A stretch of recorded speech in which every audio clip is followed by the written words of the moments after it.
But they're engaged. Doesn't matter, it can't happen. Why not? It's bound to come up. It's impossible. Lois could never have Superman's baby. Do you think her fallopian tubes could handle his sperm? I guarantee he blows a load like a shotgun right through her back. What about her womb? Do you think it's strong enough to carry his child? Sure, why not? He's an alien, for Christ's sake. His Kryptonian biological makeup is enhanced by Earth's yellow sun. If Lois gets a tan, the kid could kick right through her stomach.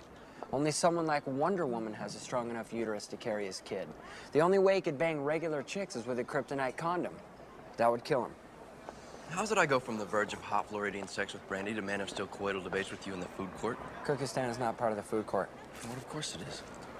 You watched anything good lately besides what we're... Yeah, I watched both of the Smile movies. Did you like them? Yesterday morning. Yeah, they were good. Yeah? I was not expecting them to be very good. I didn't like the first one. I can see that it's like way more B movie. The second one was like double the budget. Yeah, it looked. I mean, crazy. it had to be because of like I wonder. Actually, I looked at the budget. I'm saying it had to be a bigger budget just because of the nature of that story, like that concept, gotcha. like it being a pop star. Oh yeah. And so you didn't see that one? No, I haven't seen it. That one's. So I actually enjoyed the first one, and then I went to put on the second one, and I was like, oh, it's about a pop star. I don't know, like that concept loses me often. Brett said, "Never stop, never stopping." Yeah, it just was like, oh man, I'm gonna watch. What was that Justin Bieber concert film I was forced to see at the drive-in? It just felt like it was about to be. Talking about like 15 years ago. Yeah, Never Say Never. Is that what it was? Oh my god, yeah. Yeah, it felt like that, and then. Oh, you were worried it was gonna be like that? Yeah, okay. But obviously it wasn't. Like a horror movie. Yeah. But then it gets so good, and the actress, I think Naomi Scott is the main. The pop star. Yeah, she's great. Everything that like the way it ends too is just like got me hyped for a third one. Got me hyped for a third one. So you think it's better than the first one? Yeah. Okay. But the first one is good. I don't know, dude. Like when they do the end of it and the monster comes out, she's like, ah, and it gets in her mouth, like in Willem Dafoe or whatever in that Spider-Man clip. You know what I'm talking about? Ah, and he's just freaking out. I will say the reveal of the actual monster when it's not acting, like when it's not looking like somebody else, like it's kind of like lackluster. It's like I don't even need to see what the monster actually looks like. You know. I'm not even. You know, that's Kevin Bacon's daughter is the lead in that first one. I figured that out about halfway through watching it because I was like, she's like a perfect blend of Kevin Bacon and Kira Sedgwick, I think is her mom. Is her mom's name? I think they've been married. But yeah, she has like the facial structure of Kevin Bacon, but I didn't clock it and I didn't look it up online. I was talking to Jay Hyde about it last night, and he was like, "Yeah, halfway through it, I was like, why is this lady so hot? It's Kevin Bacon's daughter," and I'm like. That's the tell. You're like, she's hot. She must be Kevin Bacon's daughter. Was like, Kevin Bacon's hot. She's hot. You know, 7 degrees of Kevin Bacon. Yeah. At this point, I'm pro doing a 2-in-1 episode of the Smile movies. Okay. Yeah. I mean, I'd have to watch the second one. Yeah. Actually, I'll tell you right now, 2 things that kept me away from it. The first, not liking the first movie as much as I thought it would, and then the runtime is like it's really long. Compared like 2 hours, like an hour and 50 minutes. It's like 2 hours. I mean, like for what the kind of movie it is. It's just I think it was longer than the first one. Yeah, so I was like, it's worth it. I was like, God, it's longer than that one, and I didn't really like that one. No, you see my logic. It's a better movie for sure. No, I do want to check it out though. I'm probably gonna watch it around Halloween. I always save movies that I've missed, and that's one. I've also been watching The Studio. Is that which is actually what made me watch the Smile movies? Yeah, because you know what I'm talking about with the Seth Rogen. Yes, the thing? Seth Rogen. Evan yeah, Goldberg like one of the producers, like one of the producers in the one of the characters that's a producer is like trying to make a movie called Wink, and they get Parker Finn, the director of the Smile movies. He get him to sign on to write and direct it, and it's just and I was like, oh, I might check. I mean, they mostly mentioning like decent movies in that show, so when they mentioned the Smile movies, I was like, maybe I should go watch them. But yeah, no, that show it keeps coming across. I follow Seth Rogen on like Instagram or whatever. Yeah. And he's been posting like behind the scenes clips of how they filmed it.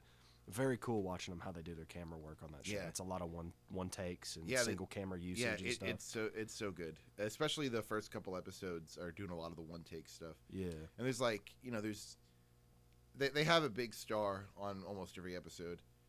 Bryan Cranston's a recurring character. Okay. Is Johnny Knoxville recurring or is it just that one episode? Just that one episode. There's a couple of them with what's her name? why can't I remember her name? Zoe Kravitz. Oh, cool. There's a couple Zoe Kravitz episodes. Cool. I Yeah. like her. And they have Parker Finn on. He's Right. like only in there for a few seconds, but I feel like I saw. Martin Scorsese's in it, dude. Yeah, I was gonna say I feel like I like- saw a clip of like another like huge director. It was probably that one. Then. Yeah, it's Steve Buscemi or Buscemi. Oh, he's in it. Yeah, At some point. Yeah, just for a little bit. Yeah. That's so funny. I'm not really spoiling anything because it doesn't make any sense why they're there. So like, Yeah. or you're like, just yeah. I mean, I guess it does, but me telling you that they're there doesn't spoil anything. I mean, yeah, It's that's like- just a. They're Yeah. just making a cameo at that point. Anyway, what have you been watching? I've watched after we watched Big Time. I watched a couple of those. You know that It's Such a Beautiful Day, that animated movie. Yeah. I watched a couple of that dude's other like shorts. They're pretty interesting. And then I watched Catherine Bigelow, Strange Days, which Oh, that's on my list. dude, it's wild. I was a little eepy. We watched it pretty late at night, and I was a little sleepy, so I kind of was nodding in and out at the end of it. But he's like Ralph Phineas. By the way, I never said that guy's name right for like 15 years.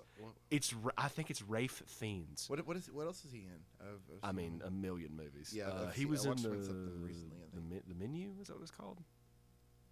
The Menu. Yeah, he's a chef or whatever. You didn't see that one? It was I don't give a shit about chef movies. Ah, come on, man. Dude, I want to watch The Bear because I like Jeremy Allen White, but like they're just cooking and shit, dude. If I wanted, yeah. If you wanted to what? if I wanted to like watch someone cook, I would maybe cook myself, which I never do. So I don't know. Don't be like that. Oh, but anyways, he was in the newest movie he's been in was Conclave. I don't know if you heard about the Conclave movie about the popes or whatever. Yeah, I did. There was that. He was famously Voldemort. Yeah, Harry okay, Potter. that makes sense. That's why was in- I've known his name a long time. That's why. Yeah, it's Grand 'cause of Budapest Hotel. If you've seen that Wes Anderson movie, that. Yeah, he was in that. Speaking of Wes Anderson, Wes Anderson, West. Wes Anderson, he's got that Oh, the Phoenician Scheme coming out. yeah, with Benicio del Toro Oh, and man. Michael Cera. It looks good. Yeah, dude. I'm excited for that. I am excited for it. I've recently become like a Wes Anderson head. Like Rachel kind of put me on him. We've been going through watching his movies. I don't know over if a I've few seen years. every movie he's made, but my dad would watch some of them when I was a kid. So I saw Fantastic Mr. Fox. I was about to say that's everybody like around our age. That's like one of the ones they cling to. That and Yeah. like Grand Budapest. And Yeah, and then Grand Budapest, and then wait, does that one have the kid that is I don't know, I can't remember his name. It's like Tony Ravioli or something. It's not Oh, Ravioli. no. His name's not Ravioli. Tony Ravioli. But he plays Flash Thompson in the new Spider-Man trilogy. That's he's Grand in. Yes, he's in Grand Budapest. He's like Yeah. the bellhop, isn't he? Yeah, He's yeah. like the little kid that works with Ray Fiennes. Yeah.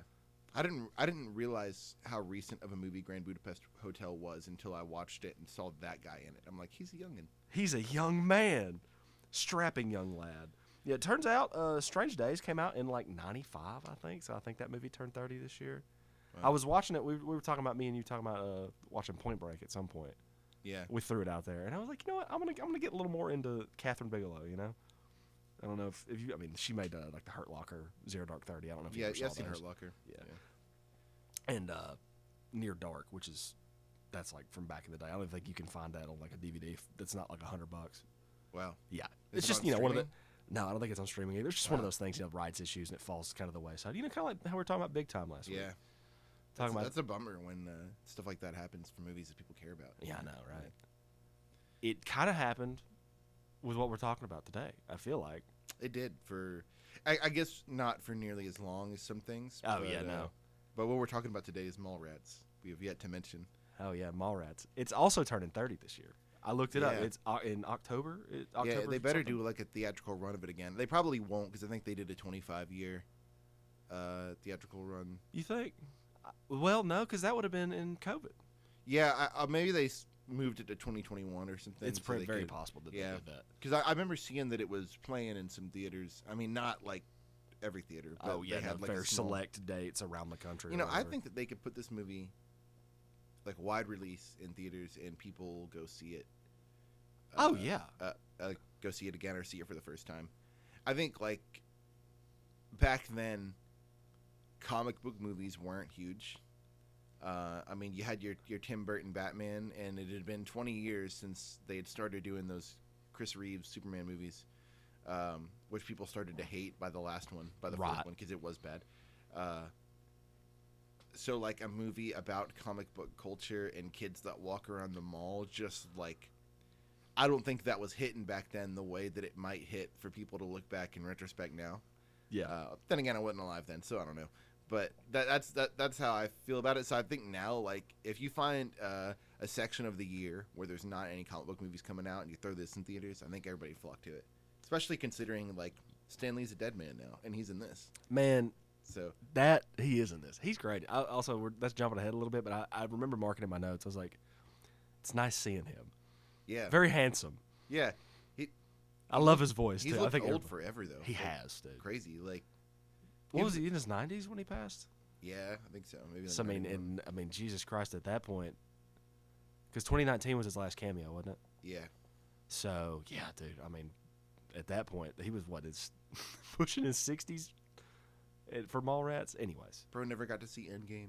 oh man, that's Maybe tough. he did. Maybe he got to see an early cut of it. They gave him the one with all the green screens in it. And shit. Yeah, and which is like when it goes to the CG, it's just like the silver boxes, like that version of X-Men Origins Wolverine I saw as a kid. That's what killed him. He watched that shit. And he's like, "What?" He said, "What has happened?" He's like, No. Why does everybody look like the Silver Surfer?" I didn't realize he was in this movie. What the hell's the Silver Surfer doing here? Mallrats 30. Oh, was that good? Yeah, that's a good one. 30 years old. Director Kevin Smith. Did my you? boy. Speaking of, before we go any further, did you watch the director's cut or the extended edition or whatever, the regular version? I don't know. I watched it on Amazon. The 90-minute version. Yeah, probably. Okay. The reason I ask is because I feel like when they did the 25-year anniversary or something, recently they came out with a Blu-ray or DVD that has the extended cut on it. Oh yeah, I can tell you. I wrote down in my notes. I don't remember what somewhere, year it came out, but So this is like, director Kevin Smith. Whatever this is one of the only movies of his that he did not edit. Paul Dixon, I think, edited it, right? Yeah, but he sat down and edited it maybe with that guy the second time for I think it's either the 10th or the 15th anniversary release of it. Mm-hmm. And that probably is where that longer version came from. Mm-hmm. Yeah, on the Blu-ray, I'm pretty sure I was reading because I didn't watch that version. I don't have the Blu-ray or whatever. They were saying that like he opens the film and he's like he calls it the version that you shouldn't see or something like that because I think it takes about 30 minutes for them to even get to the mall because the movie like it adds like I think the extended edition is like 2 hours long. Yeah, Versus I'd like to see that. the 94-minute version of this. I don't know, dude. I mean, this is obviously just like people that I read online. They were saying it kind of drags in spots because it is so long. Yeah, Because the beats it's so tight. The shorter version is pretty tight. I mean, I'm a fan of long movies, Oh yeah, definitely. but I think maybe I would only appreciate that long version if I had this like real version to be like, okay, this is the movie. yeah, I think once you put out a good movie at a short run time, then you get to do your extended version. And if people don't like it, they at least know like, okay, the version they actually gave me to begin with is the one I like. You know what I'm saying? Yeah. Like I think that you get some leeway there to kind of make a too long version of your movie. You can just put it out on DVD or Yeah. home video or whatever. But I would say, like, I could watch Jason Lee do that character, like, over and over again. Yeah, he was great. I think was that his first movie? I think it's his first movie because I'm Really? You hear when Kevin Smith is talking about casting the movie, he said, I was interested with Jason because he never said he never acted before.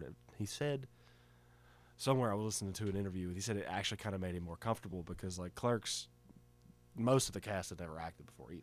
Yeah. So it's like he was like I'm used to that. He's like that kind of made me more we can kind of work together on this thing. But Jason Lee, he's great. They were they tried to cast somebody else as the lead role to begin with. And the dude had like a breakdown on the first day of set and like couldn't give the same performance he was given in the in the audition, and then they had to get Jason Lee like pretty quick. Oh my gosh. Yeah. And speaking of like, different cast switch ups, they did not want to have Jay Muse back as Jay. Yeah, yeah. And they were like, the studio is really pushing for Seth Green. I did read that. And they had him on call like until like halfway through the production just in case. And I wonder, you know, I know when they were making the Jay and Silent Bob movie, the first one, which was like 2001 or something. Yeah. I know that they were, like, having issues with Jay Muse being like heavily addicted to like heroin. And Yeah, man, being he had a drunk the whole rough go time. of it. So I wonder if maybe he was already. If this was like the start of it, and they had someone on call in case he fucked it, I don't know. There's something I remember, because you know I've told you before I love Kevin Smith. I've watched Clerks. You know, Yeah. everybody, you know, indie filmmaker. I watched Clerks and Trainspotting when I was like 19. Big formative movie for me, and I love Kevin Smith ever since then. What I realized watching this movie, I've seen Mallrats as a kid on cable a million times. Never finished it. I've seen like bits and pieces. Oh, of really? It. Yeah, because I was watching it last night. I was like, I've seen this part. I've only seen it. It's like 4 scenes. You know, so I've seen like maybe like 20% of the movie. Yeah. But anyways, you can kind of see him. He's really skinny in this one, especially skinny in Clerks. He kind of blows, like gets larger at some point, and I don't know if that's because he's off drugs or he's on drugs. I can't really remember, but you see him go through like a physical transformation throughout these Kevin Smith movies. Yeah. And then once he gets to a certain point, I lost the movie you were talking about with the other. He was talking about Seth Green and stuff like that. He when making Jay and Silent Bob Strike Back, that's what you were talking about. Yeah. He's incredibly thin in that one. Clerks 2, he's incredibly thin. Yeah. Strike Back is the one where like they Go to Hollywood because of their comic book or what their Blunt Man and Chronic or something. No, like that's that. the reboot. That's okay. Yeah, which I did just watch that movie right after Mallrats because I thought that was the point of Strikes Back. I've also seen that on cable. I haven't seen Wait, it in like 20 it's years. been a long time since I've seen Strikes Back. I'm trying to think of what happens in the. Because they have like the monkey and all that, the orangutan. Remember? Oh, do they do that in that movie too? Yeah. Okay, Dude, you know. Okay, first of all, Kevin, you know he's just doing bits from all his old movies when he does the new movies. Yeah. Well, in reboot. Oh, I just slapped the microphone. Sorry, buddy. In reboot, in the Jay and Silent Bob reboot, Jay and Silent Bob have like lost the rights to their name. Yeah. And so they have to go, but they go with Kevin Smith's daughter plays Jay Muse's long lost daughter, Right. And they go with her and her friend to Hollywood to stop the making of the Blunt Man and Chronic movie. Right. But that's very similar to. I was about to say, is that not what Jay and Silent Bob Strikes Back is? Now I'm looking it up. Because Now when you I say gotta the look. monkey bit, I remember the monkey bit, and that's not in. Okay, when Jay and Silent Bob learn that their comic book alter egos, Blunt Man and Chronic, have been sold to Hollywood as a part of a big screen movie that leaves them out of any royalties, the pair Yeah, travels okay, to that's the first- Tinseltown yeah. to sabotage the production. Yeah, so I guess the reboot really is a reboot, but Yeah. I mean, not really. I mean, it's How all- was that? Now that we're talking, now that you it's mentioned it's it, not. I mean, watching Mallrats, which is pretty loved. his second movie. I mean, now it's a cult classic. It's Yeah, his- I mean, well, Mallrats is pretty loved, and then you go to watch that, which I don't really know what the reception of it was. I just of reboot. I just prefer to this a lot. For older, Mallrats. younger Kevin Smith. Whatever Yeah, you want to say. I mean, I Early will say career. reboot's like maybe right after Yoga Hosers and Tusk, so it's a lot Is- better than those. Well, yeah, it came out. It's 2019, so and then because I think Yoga Clerks- Hosers is like 16 or something. Yes, because people liked Clerks 3. Which that was like 2022. Right? that was the one that like just came out. Yeah. I don't think the reception for reboot was great. People did not see because people didn't like Yoga Hosers. People didn't like Tusk. Yeah. There was like this string in that people didn't Dude. like Red State. Tusk is pretty fun to watch. I don't even think people like Cop Out, which I like Cop Out. I have a copy That- of it from that's just, like, Blockbuster. It's fine, but it's not really Kevin Smith. You know what I'm saying? All I know about that movie or remember about that movie is now that at one point in time he was going to call the movie A Couple of Dicks instead of Cop Out. I don't know because dicks like private eyed like kind of thing. Does that movie have?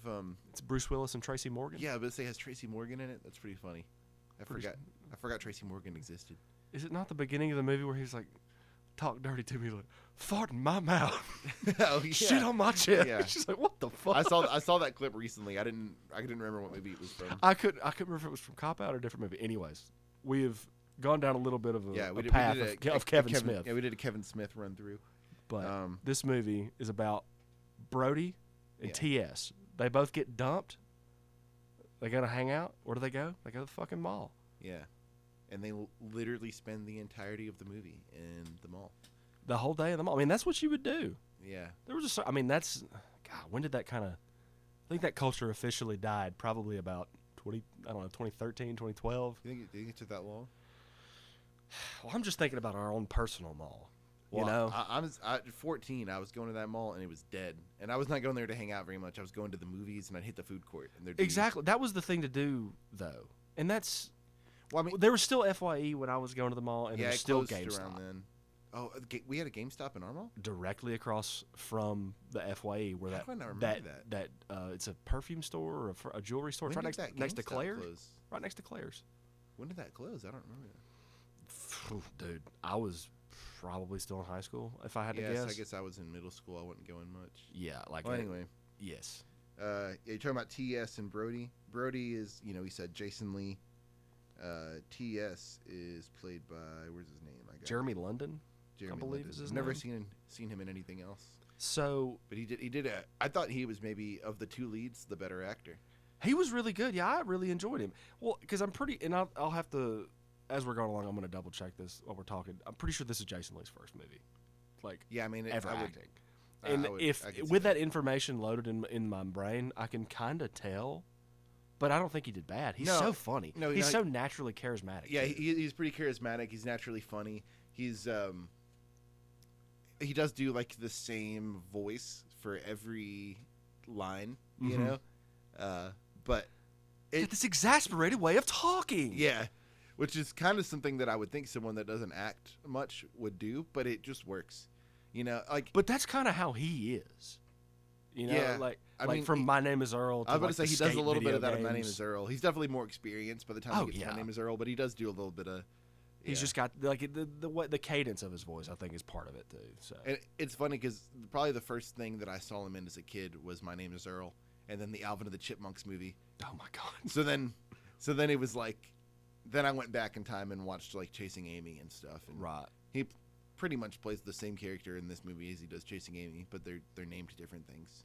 Yeah, I for some reason, because I've told you I've never seen Chasing Amy. Yeah, that's a good one. I know you've always told me it's so good. A lot of people have told me it's good, but you've Yeah. especially sung his praises. But I, for some reason, thought that Brody, I thought that was Brody in Chasing No, Amy. his name's like Banky or something. Yeah, Banky. Yeah, I'm pretty sure it's Banky. Yeah, but it's like Affleck's in this movie, and he's like the after Brody's girlfriend breaks up with him, she starts seeing the new guy, and he's like 25 that Yeah. works at the mall. Yeah, he's like an asshat, and that's Ben Affleck, and Ben Affleck and Jason Lee's characters in Chasing Amy, they write the comic book together, Right. so they're playing two different people. Right. But Jay and Silent Bob are the same, same. They thing, are the Silent Bob. through line. Yeah. Through all of his movies. Yeah, the through line from Clerks to Mallrats to. I haven't seen the 4:30 movie. I think probably besides Red State and Cop Out, and probably the 4:30 movie. I think they're all somewhat connected. Because I think there's even connections in Yoga Hosers. Yeah, And- Jay and Silent Bob in Yoga Hosers. I've never seen it. I watched don't know. it. I watched it when it came out, and I was like, God, this is awful. Yeah. But dude, we'll talk about that later. Yeah, Yeah, but we the can talk about that little bugger troll creatures that Oh, are in the floor God. in the gas station. Yeah. Anyways, you're talking about the actor for TS, Jeremy London. Yeah. I wanted to mention Rachel came in from work. She was sitting there watching it, and we went to walk the dog after the movie was finished. She's like, "That guy was in Dazed and Confused." And I was like, "No, he wasn't." I was like, "What are you talking about?" She goes, "Yes, he was." And we sat there. We were like, "No." And I Googled it. His twin brother. They look. They're I'm pretty sure they're identical twins. He's in Dazed and Confused, and he looked. And I was thinking back to those scenes. And have you seen Dazed and Confused? Yeah. He's the main guy. He's like, I don't want to sign the paper about not doing drugs for sports or whatever. Yeah. He's that. They're I was like, holy shit! I see why she thought that was him. They look. Yeah, I'll have to look up a picture. Oh, dude, they're the same person. Especially looking at the Mallrats version of Jeremy London, and then Dazed and Confused, which I think came out '92. So this came out '95. So Yeah, they're similar age. yeah, they're identical age. Oh, yeah, you said they're twins. That's Yeah. right. Yeah. But he did great. I thought he did great. Shannon Doherty was awesome as Renee, which was Brody's ex-girlfriend. Rest in peace. She passed away, I believe, last year. Oh, really? Yes, she did. She had cancer. Very sad. I loved her. She's awesome. Who is Brandy? Was that TS's girlfriend? That was Because- TS's girlfriend. Yeah, Yes. so they both go through these breakups Mhm. right at the same time, and I don't know about you, but like with TS, I'm like so he was being a little selfish Dude. in the beginning because the beginning of this plot, the way it kicks off, I was like, holy shit, that's crazy. yeah, like he was there. There was a girl that was supposed to be on his Brandy's dad's show, right? He's running a dating show in the yeah, mall. and TS says something like kind of offhand rude to her, not terrible, but she goes and like runs herself to death, right? And then I thought it was swimming. Either way, yeah. But yeah, and then now his girlfriend, who's now breaking up with him because he's selfish, has to go on her dad's show to take the girl's place. So he can't like take her to the beach or whatever where he was going to propose or and bone her for a week and then propose to her. Yeah, he does. I don't know. There's something about like just the way he handles that character, and even though he's a little selfish right in the beginning, I'm rooting more for him to get back with his girlfriend than Brody with his. Brody sucks, dude. Yeah, dude, Brody sucks. I just assumed that even though they don't look like high schoolers, I assumed that they had to be like high schoolers. They right? are. I think they're seniors. No. Are they? Are they? Well, in yeah, college? because they make the No, comment no, because one of them, TS is in college, is he not? Because they mentioned that he's in college at some point. I thought the reason I thought they were all in high school is because they make the comment. They have the one side character who has ultimately been Affleck's downfall. The 15-year-old. Yeah. That when they first meet her, he tells TS, he slaps the book and he's like, she's so smart that she's already a senior like us and she's only 15. And then he starts because he's kind of like bullying her. He's like because he slaps the notebook out of her hand. That, but I swore that TS said something about being in college. Maybe I missed that part. Or maybe one of the girlfriends is in college. Something, or somebody's going to college, something like that. I don't know, but either way, she's that girl's 15, the one that's like getting paid to sleep with men and like. I thought that was an do the insane research. plot point. That's a fucking Kevin Smith ism. I'll tell you that. But yes, I thought it was insane that Brody is like basically trying to pawn TS off on her, and he's like, yeah, it doesn't matter that you're 18. Go mess around with this 15-year-old. Like, I was like, Brody, you suck. Like, yeah, he's an idiot. I think he's supposed to be this. Obviously, he's immature. That goes without saying. But he's this immature idiot that's so self-absorbed. I mean, Renee calls him self-absorbed and just just everything. that it takes Stan Lee talking about like breaking it down into like comic book terms of like how you have to like act and be in a relationship, and like you don't want to live with that regret of not being like everything you want to be for that person you love. Yeah. And I think that's so funny. For some reason, it's just so like it's such a Kevin Smith thing. That really. scene makes Stan Lee seem like makes his life seem depressing. He's like, I'll never forget that woman I let away. What did he say? It was the Vulture's soliloquy or something like that from one of the books. Speaking of the Stan Lee and the comic books and stuff, the collection of comic books that Brody has in the beginning, I was looking at that and I was like, damn, there's like a little bit that you can see what the issues are. I was like, oh, that's cool. And apparently that was Kevin Smith's collection. I was about to say that had to be Kevin Smith's. And he had way more than that, but he sold all of them so he could finance Clerks. And then that was what he had gotten back within like the year or two since they started filming Clerks. Holy shit, that's cool. Yeah. I didn't know that. That's really awesome. Where you want to go next? You talked about Stan where we Lee. want to go next. Where are we at? Really? I mean, we got to the mall, but I mean, there's the whole thing is in the mall. They meet a cast of characters. Not to be like no shit, but I mean, they really are just like running around the mall, running into their friends so they and meet the townies and shit like that. Yeah, they meet Ben Affleck's character, right, which is the dude that he owns a store in the mall, right, or he works at one. He's the manager at the fine clothing store for men or something like that. He's always wearing a suit. He's the biggest jerk. In a story full of jerks, he's the biggest one. He's the hugest jerk. And I didn't realize, speaking of the cast of characters, that is it Renee? Her dad is not Brandy. Renee. Brandy's dad is Michael Rooker. I know, man. I didn't realize that was Michael Rooker. I was listening to a podcast the other day called Blank Check, and Kevin Smith was on the episode, and he was talking about, I'm like 95% sure he said he originally wanted Alan Rickman to be in that role or something like that. He had somebody that he had like wanted to work with in mind for that role, and then they ended up getting Michael Rooker, and it was like he was like, was Alan Rickman not already so famous, like too famous to do this kind of thing? Let's see. Well, the podcast was about Die Hard, so Alan Rickman got famous from Die Hard because Alan Rickman was a British TV guy, and he was on like stage. When is Die and stuff Hard? Like Is that 90? 80? That's 80. So yeah, then Alan Rickman would have already been big then by the time they. He got in for Dogma. You know. Yeah, that's right. Yeah. Yeah, I always look at some of the I used to look at the cast of these movies and be like, dang, how did Kevin Smith get all these famous people in his like indie movies? Mm-hmm. With that, like a lot of some of these movies, the studio wanted like too much control, so he's just like, never mind, I'll finance it. You can just pay to distribute it if you like it.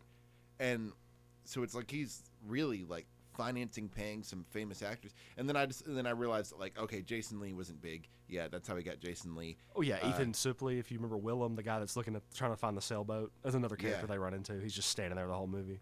But he gets huge people too in some of these movies. Like he gets Stan Lee. He gets Michael Rooker was already big-ish at this point, right? I was about to pull up. I'm trying to find the movie. There's a movie that he got.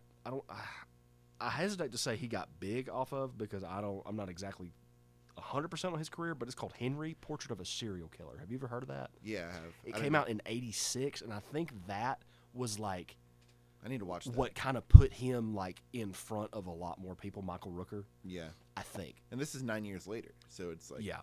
So I mean, he's he got pretty some names. established. He got He's some names. Ben Affleck had to already be big enough, right, at this point. 95. I mean, when did Goodwill Hunting come out? I think it.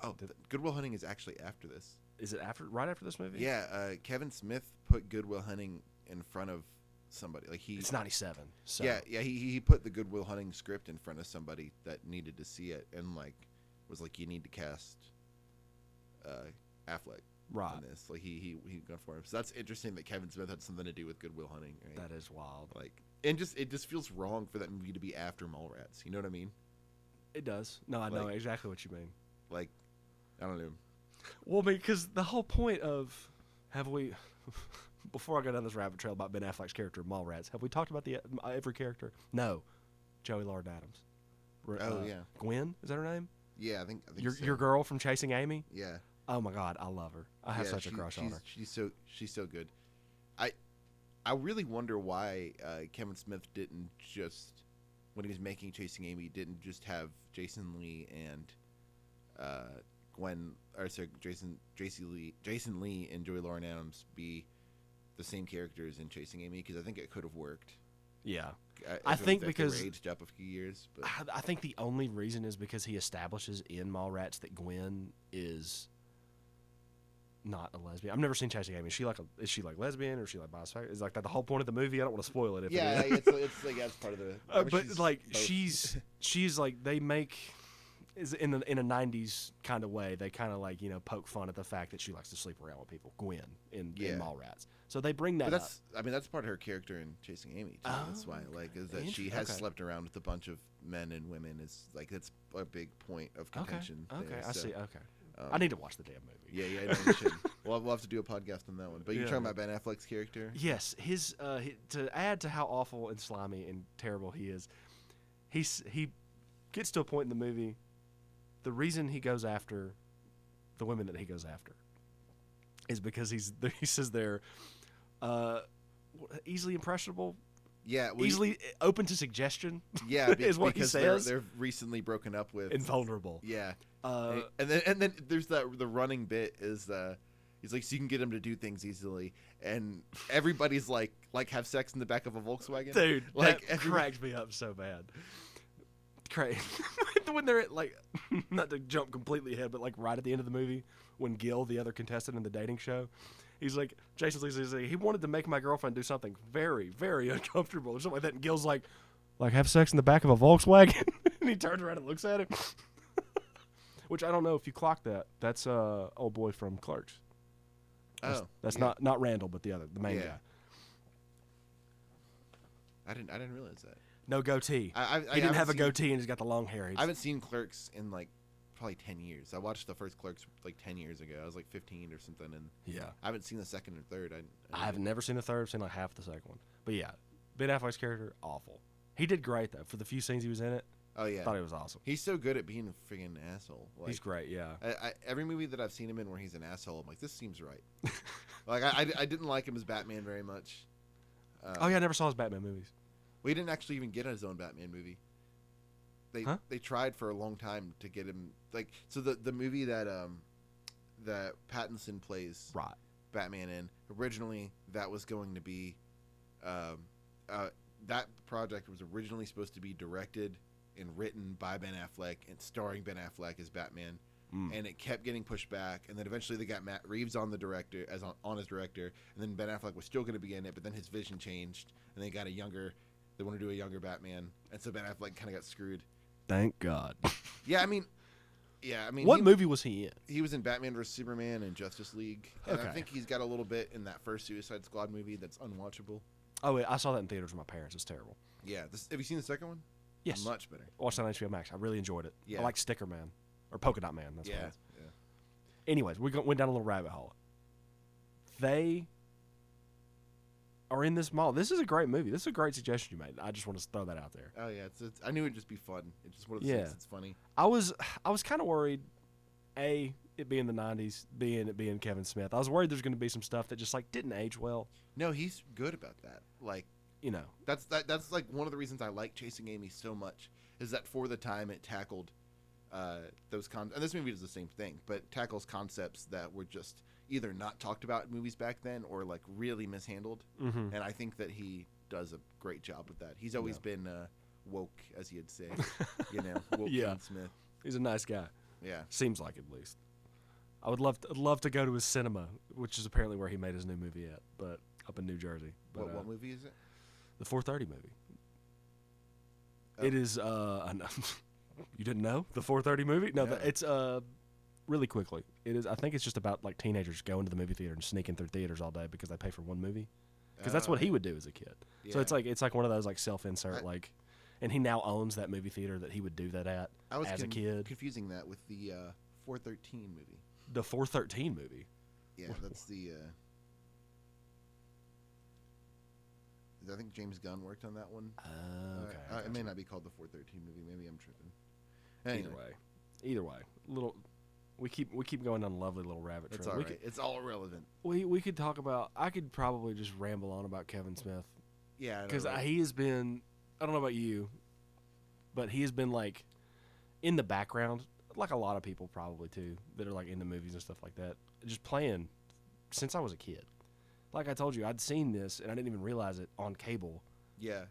at my grandparents. Like that's the first time. The first movie I ever saw from him was not Jersey Girl. It was probably Jay and Silent Bob Strikes Back on cable on Comedy Central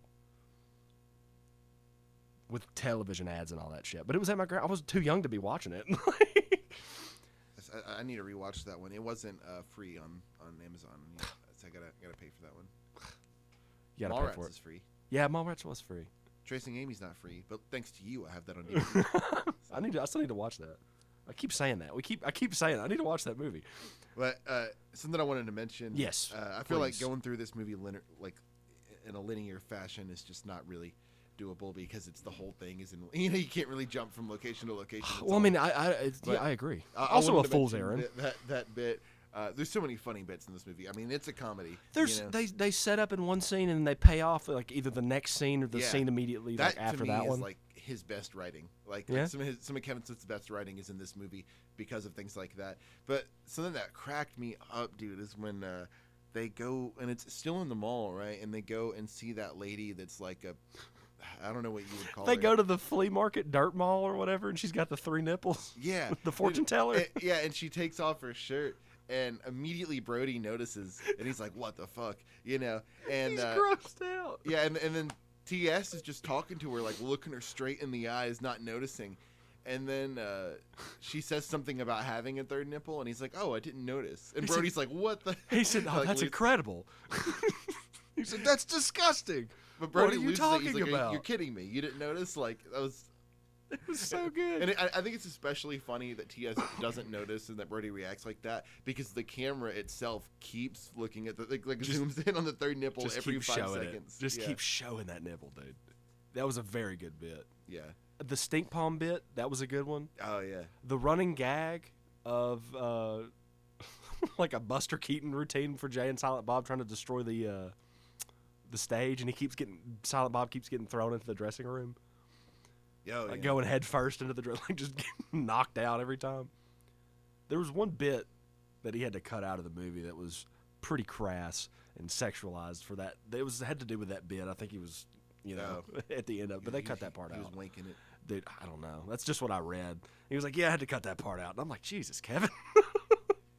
I mean, he was just like really making a movie about the mall, probably. Like that's what happened. That's what used to happen in the mall. I mean, I'm looking at this. I mean, he's got to be mid-50s at this point, like 55, Yeah. 54, whatever. So 30 years ago, I mean, like a mid-20s, pothead nerd. I mean, yeah, why wouldn't he make a joke about jerking off? Like I had to look at a lot of this movie. I was like, this is like a mid-20s pothead movie. Yeah, yeah. You're probably older now. I might be even older than he was when he made this. I think we both are. I think if my timeline is right, like my numbers are right, I think we're like right above that age. Yeah, that's pretty crazy. That's nuts, man. Oh, also, the bit where Brody gets his ass beat by Ben Affleck's character because he's like, stay away from the girl or whatever, right?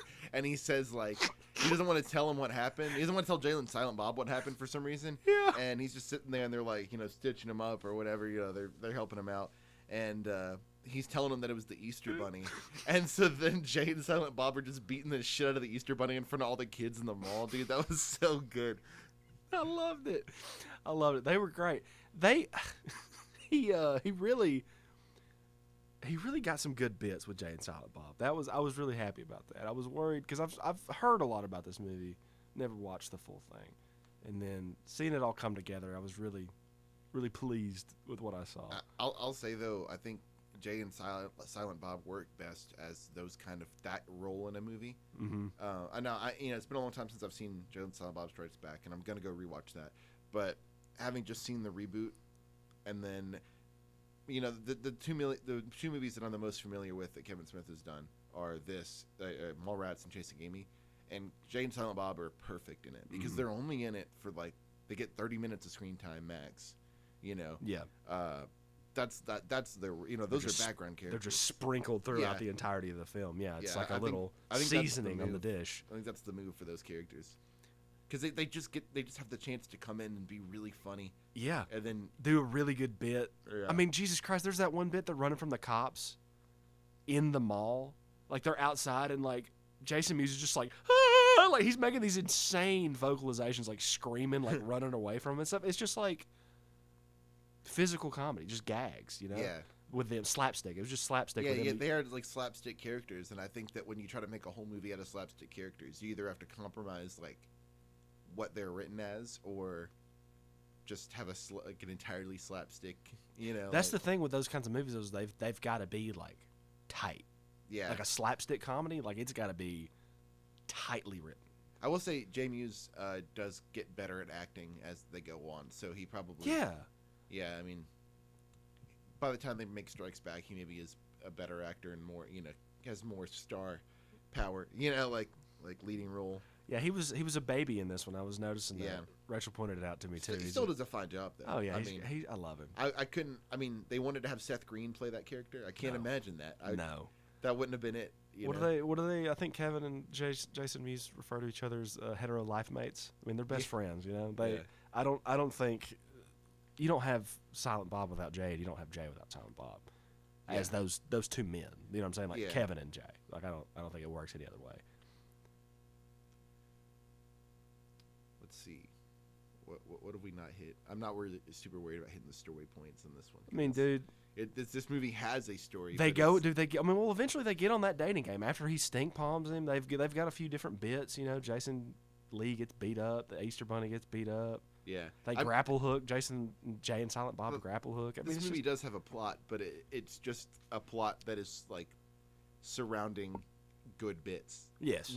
I mean, the whole plot is the two guys get broken up with and they go hang out at the mall. Yeah, and they like that's the whole plot. If you want to get really down to brass tacks. I mean, that's TS gets his girl back. They get married. Yeah, they go to the dating game. They have this dating game, and the three contestants. And the dating game is Brandy's dad's. That was the game we referred to earlier. Yeah. Jay and Silent Bob are once again hired to get two of the contestants. Oh, they're supposed to get all three of the contestants high, but it only gets two of them high. So then TS and Brody can both get on the show. Talks to Claire. They have their big moment where Claire and TS, he wins her back, and then Brody tries to win Renee back, and then I can't remember Ben Affleck's character's name, but they eventually, through Jedi mind powers, this big plot that they've set up, and they show Ben Affleck having sex with that girl on the TV. Oh, My God, I was like, call me daddy or call me Donnie or something like that. It was, oh God, it made me cringe. I was like, oh Jesus Christ, too much. Yeah, it was a little much. I was like, Jesus. It fits the character, though. I mean, yeah, and then he was like, expect from that guy. well, then they immediately were like, and that girl's 15, and the cops run over there just fucking like tackle him or whatever. And that's the movie. I mean, like it's they have a moment with Stan Lee. I mean, it's just great bit. I'm so glad that they. I thought right there, I was like, that's the heart of the movie. Yeah, I mean, that is the heart of this movie. Is like, imagine if they had as originally the role was not written for Stan Lee. It was just written for someone to be a Stan Lee type, and like he wasn't gonna mention real Marvel characters. It was just gonna be But the fact that they got Stan Lee to do it, they could talk about Marvel characters. Like that's awesome. Oh, it was great.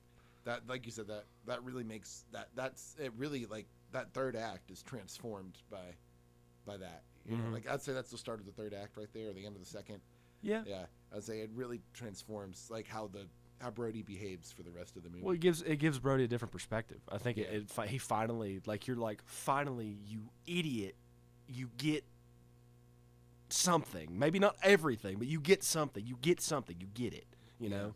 And I'm like kind of proud of him. I'm like, you fucking moron. You just had to have it explained in comic book terms. Yeah, I'm like, God, you're. It's the nerdiest shit I've ever heard. Yeah, it really is, man. But it was a beautiful. And then it was so funny. He walks off, and TS is like, "Hey, thanks, Stan." He's like, "All right, man, no problem." It's like he paid him to do it or whatever. It's just, it was great. It's a great movie. It's just a good movie. I was pleased with it. I know you were pleased when it ended, and they started playing Weezer. Yeah. The soundtrack for this movie is great. Yeah, it is. I feel like a lot of those were covers. Those songs that they played, like when they were actual like well-known songs. They didn't. Yeah. The reason I say that. He did that in Clerks. That's how he got all the soundtrack. He just got a bunch of covers. I think I could be wrong about this, but it's been a minute since I've looked at this information. But I'm fairly certain every single one of those songs is covers by some of them, and I think some of them are like people he knows. Well, the Weezer one's not. No. Weezer, obviously. I'm talking about for Clerks. So I'm like, he moving forward. I think he kind of kept that that mentality. Saves you money. Amy too. I mean, it just saved a lot of money. Oh yeah, it saves you. I mean, it cuts you. I can't. I mean, I've never had a budget to work with, but I would imagine the rights, because I know how this stuff works. I can't imagine the amount of money you need to clear. You know what I'm saying? Specific, like as many songs as you like get, like kind of like a jukebox movie like that. Yeah, But it was good. Fucking Mallrats. I'm glad we watched it, dude. It was a good suggestion. Who's your before we wrap it up? Who's your favorite character? Honestly, probably Jay. Yeah. Yeah, I get the most laughs out of him because he's just so like fatty boom batty blunt baby. Yeah, snoochy boochie. that kind of shit, dude. Oh man. Well, I mean, I guess this was before you really knew me, dude. I dressed up as Silent Bob for Halloween for like 3 years. Oh yeah, I've seen a picture of it. You've seen, dude. I was in a costume contest. I didn't talk all night. I wouldn't talk. You were really committed to that. Dude, they were like, Blake, talk. I'm like. So is that your favorite? Is that your favorite character? I mean, yeah, Silent Bob's always been my favorite. But out of Mallrats, man, I've kind of got a soft spot for Mr. Svenning, Michael Rooker's character. Oh yeah, he was so funny. He's pretty funny. It's pretty funny. I mean, and I've got another soft spot for Ethan Suplee, even though Willem is just kind of standing there the whole movie looking at the thing. I just like that actor. Yeah. The big guy, because I think he's in My Name is Earl at some point with Jason Lee as well. He is, yeah. But yeah, I like him. But my favorite, it's probably he's the second. He's like the second main character. Oh yeah, you're right. His brother, they're brothers. It's his brother. That's what I always caught like reruns of that show. I never watched it all the way through. And I like that one ending. Is it the end of the show when he's doing the robot at the wedding or whatever? Anyways, Silent Bob is probably I mean, that's just my guy. Like I said earlier, Kevin Smith. Love that man. For better or for worse. I know he's got some real turds in there, but no, the good stuff makes up. Dude, Chasing Amy alone makes up for Tusk. I was really quickly. I was listening to something earlier, and he was talking about Spike Lee, and he was saying like because Do the Right Thing is Spike Lee's like third or fourth movie, and I mean Do the Right Thing is like transformative film, like it's an incredibly important piece of film, and God, this was he was saying like this is like the 90s, like the early 2000s, something like that. And he made something that was just a stinker. And then Kevin Smith, he was like, that guy may do the right thing. He gets a pass for the rest of whatever. Like he may do the right thing. And he's like, after like Tusk or Mallrats or something had come out in the middle of his career, like he had that period nobody liked anything. Zack and Miri made a porno, Red State. Dude, I like that movie. I forgot about that movie. Right. He was like, in the depths of it. He said, in the depths of my career, when I was making shit nobody liked, I saw somebody say it was like, well, he made Clerks though, and he was like, yes. He's like, I'll always have that. He's like, I have that do the right thing defense. I just thought it was funny, but the sophomore slump was real when it came out. But I think this movie's grown home video, and I think it's a worthy second film. Yeah, for sure. Following Clerks. Need Mallrats too. Twilight of the Mallrats I think is what he would call it. I've looked into that, and I think it almost doesn't make sense to do a second Mallrats when like all of the actors in this have been used in other movies since. You know what I mean? Like, I do get that. I think I saw an article. I didn't read the whole thing. Like 7 months ago, he was like, I think this is when Shannon Doherty died. He was like, if the second Mallrats ever does come out, he's like, I think it should be about like that. He's like, it should. He's like, I realize it should be like a tribute to her. oh, that's cool. Yeah, I thought that was sweet because also mall culture has died. Yeah. Mall I could culture. bring it back. Yeah. Mallrats too can bring back mall Twilight, culture. Mallrats 2, Twilight of the Mallrats. They'll reopen the FYE in the Oh my Gadsden God! Mall. Give me back coconuts. Give me back GameStop. But yeah, I thought that was sweet. And if they ever do make a Mallrats 2, I'll definitely watch it. Yeah, same.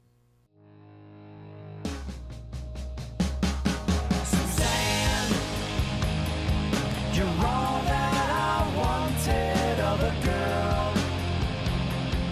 You're all that I need in the world. I'm your child, make me blush, drive me wild.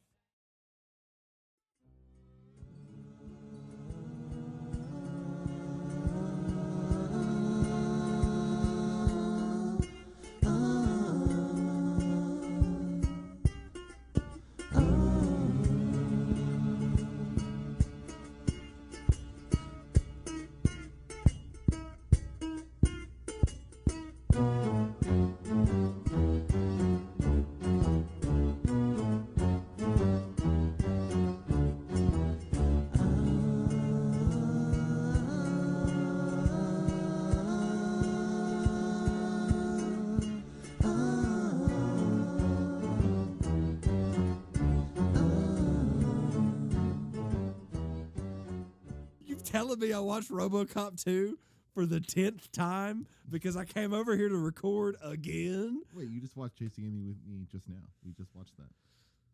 That wasn't me. We should instead we should do Chasing Amy and RoboCop, but like interconnect the two. And I haven't seen it in like a month or 2 months, and you watched it again. So No, I'm just, oh man, I can't keep the bit up. I couldn't, I wouldn't want to, I don't know if I'd want to rewatch that movie ever. yeah, no. I think the only good RoboCop movies are the first one, and honestly, the reboot is better than 2. I'd say. I've heard tale that the third one has charm. No way. Cheese factor. You got to think of the cheese factor. It doesn't even have Peter Welling in it. Peter. Oh yeah, Peter Weller's not in it. But dude, you gotta think of the cheese factor, man. You're taking out of account the cheese here. Speaking of cheese, Chasing Who Amy. just cut that? You know what I'm saying? Oh yeah, I cut the cheese. Dude. That was me 5 minutes ago. Chasing Amy. I'm gonna let you. I'm gonna stop cutting you off now. This movie's got Ben Affleck. It's got Joey Lauren Adams. You were the bomb in Phantoms, yo. Jason Lee. My man. It's got Ethan Suplee again in a supporting role in a Kevin Smith movie. Beautiful. That's the beautiful thing in these early Kevin Smith movies. You're gonna see Scott Mosier. You're gonna see Brian O'Callahan. Yeah. You're gonna see Ethan Suplee. Ben Affleck's brother was. Yeah. That's what I was trying to point that out to you. I don't know if you went. I can't remember what you said, but it just kind of was like you grunted at me. I was like, Oh, "Oh, I thought you said someone else's name. And I was Oh, like, I don't know okay. that. I was like, I don't No, know who you're that good. is. No, yeah. The guy behind him looked like Frankie Muniz. Oh yeah, yeah. I didn't know who that other guy was. The one that was cracking on Banky. I didn't know who that dude was, but Oh yeah. the guy that initiated Casey Affleck to leave. But yeah, Getting ahead of ourselves here. we were getting a little bit ahead of it. It's All like right at the beginning of the movie. Yeah. 1997, Kevin Smith puts out his third movie, Chasing Amy. Apparently based on his own experiences dating Joey Lauren Adams before filming this movie and writing it. Jeez, dude. I didn't know that until today, and this is like the 5th time I watched this movie. Yeah. First time I watched this movie. Yeah. What do you think? It was pretty good. I Yeah, liked it's it. good. You know, there was some stuff that I was just kind of like, maybe. I had that feeling 0 times. Maybe cringed a little bit. But This movie's through and through good movie. Hey, dude. I mean, It's exactly the kind of humor that I'm about too. yeah. You know. Oh, really? Yeah. Really, Jesse? Yeah, it is. I'm sorry. He said, I specifically agree with everything Banky says. No, that's not what I mean. I'm talking about like the actual bits. No, I'm just messing with you. But anyway, the premise of this movie: Holden McNeil, played by Ben Affleck, and Banky, played by Jason Lee. They're comic book writers. They're both illustrators, technically, on the book. They have Blackman and Chronic. That's their book, and Holden is seen at one point paying Jay and Silent Bob for the likeness of using their faces and their basically their characters as Superheroes. the superheroes Blackman and Chronic. And the movie opens. They're at a comic book convention, right? And there they meet Alyssa, who writes what's the name of her book? Idiosyncratic. Something. It's a mouthful of a title. Yeah, but she makes like girly comics that aren't about superheroes. That is indeed And- what and- Banky says, And isn't so it? Banky makes fun of her. Yeah, it's girly stuff. They're helping their homie out. I can't remember his name at. They're because they're friends with him, right? Their buddy. Yeah. He's who introduces them to. His last name's Ewell, I think, in real life, but he was also in Dogma. Yeah, we he- pointed out Jay and Silent Bob Strikes Back and another movie I watched. But yeah, he was good. Hooper. That's his Hooper. name. Yeah. Thank you, Hooper. Dwight Ewell is the, Dwight Ewell, the yes. He actor's name. He pops Dude, out throughout the movie. He's great. He's so funny. He's got some of the best lines in this movie. He's so I- funny. So the scene I guess we're referring to right now is he writes like an all black. He's a black comic book writer. It's like an all black comic book, and it's like all about like black power. Oh, yeah, and yeah. it's but to a kind of to this fault to where it's like we hate white people. Like that's the gimmick, right? That's not who he is. That's the gimmick. Oh yeah, the gimmick for the comic is like you said, the Black Power movement and stuff like Yeah. that. The name of the first 2 words of the comic are white hating, and then Yeah. But And then he gets, Banky and Holden in the crowd to ask stupid questions, God. so he can shoot Banky, and everybody like run out of the room. And it's funny that he's like, "Oh yeah, the comic book publisher like condones this. Like they Yeah. kind of insist that I do this because it sells books." they like help him field the legality of it, Yeah, and it's like he's just putting on a performance, like truly a good bit about trying to get the comic sold and shit like yeah. that. But you kind of have to develop this gimmick, even if it's something you don't really agree with. Yeah. And that's kind of like a through line in this movie because Holden doesn't really love doing Blackman and Chronic. He says, he says at a certain point that he wants to make something more personal. Mm-hmm. Yeah, I mean, this movie is comic books. It's about It's just about a bunch of comic book writers, right? Mhm. Like that's why I love it so much because it's like they find a way to tell this love story around like all of Kevin Smith's interests. Yeah. And I guess the love story is between Holden and Alyssa, and she says that she's a lesbian, or I guess she's only dating women for Yeah. a long time at this point in her life. But Holden falls in love with her, and then she like loves him too. Yeah, this chance meeting at Hooper's panel at the Comic-Con kicks off the whole movie. Yeah, This love affair between Holden and Alyssa. It's very crazy because the whole movie, not to hit the fucking, not to be too heavy-handed with it, ham-fisting it, whatever you want to call it, but he's chasing her around the whole movie, yeah. It's him dealing with that. I thought it was, I don't know what I thought this movie was going to be because I've told you before we watched it that there was, people have problems with it. There's controversy about it. People think it's in bad taste in some ways. Yeah, I mean, Banky's character is throwing around the F slur. I mean, like a lot. Banky, you pointed out at the beginning of the movie, you were like, this dude's fucking awful. Because I was just Yeah. like, God damn, and you were like, no, his character's like, just Yeah, I a mean, like, piece of he's- shit. Like I think some of like the complaints people may have with the movie would be with like the way Banky's character behaves, but his character is there to just show you that like this is like like even in '97 when this movie come out, Banky's his humor, the way he's acting about sexuality and like the LGBTQ movement, like it's already outdated. Like he's like not a good dude. Like he's not who you're looking to. Yeah. For ethics. Yeah, like you know? even then, I mean, we still got problems with it to this day. But like even like that late in the '90s, like stuff like that was still I guess you'd call it taboo or whatever. But there was like much more of an acceptance towards it. Then I would say like if you compared it to a movie that's made at the beginning of the '90s or like the end of the '80s or something like that, you know what I'm saying? Well, I mean, I think They wouldn't bat an eye at how Banky acted versus how like Ben Affleck's like, hey man. And then like Hooper is also just like, all right, yeah, okay, like we get it, like you got something going on, you know what I mean? They kind of call him out in a way on it. Yeah. At some point. And it is outdated though, I agree. I'm not saying it's not. It's just like it's just kind of funny in a way. He's like this caricature of just like he's so behind the times. Yeah. And it's like getting close to the turn of the century and all that. I don't know. He makes one of his like points in quotations that he makes that Banky makes is like, I get gay dudes. He's like, people need dick, I get it. Right. He's like, but girl on girl, he's like, I don't get it. There's no dicks involved. I don't understand. And Dude, it's like that's such a funny. It's like his brain. That's the thing. I think is kind of a little bit of a through line between this and like maybe something like Mallrats is like those characters, their brains, something about them. What am I trying to say here? He just can't wrap his mind around that other, like the other. You know what I'm saying? He can't wrap his mind around something being different out of the rigid structure that like society has taught him about. Yeah. I'm not trying to point out the obvious or whatever because he is very homophobic throughout the movie and whatnot. But it's just like almost this trope of how like stuck in his ways he is the whole movie because they're just butting heads the whole time, him and Ben Affleck and all that. And I love the part where Hooper, who writes like the Black Power comic book. Yeah. They're at the bar. It's like Hooper, Banky, Holden, Alyssa, and I can't tell if Hooper's fucking with him, if he actually believes it. But he's like going with Banky. He's like, yeah, we're gonna go get some Archie comics. I'm gonna show you. Or no, well Banky's like, let's go get the comics because he keeps telling him that Archie is gay. And that the reason he's like not with Veronica or Betty is because he actually wants Jughead. That him and Jughead are actually, and that Jughead wears the crown because Archie's his queen. Yeah. Like, oh my fucking God, dude. He gets up off the table. He's like, you're coming with me right now, and we're going to pick up a stash of Archie comics, and I'm going to prove to you that Archie's all about pussy. The shit that they get him to like, his one-liners in this are so good. He was absurd. Yeah.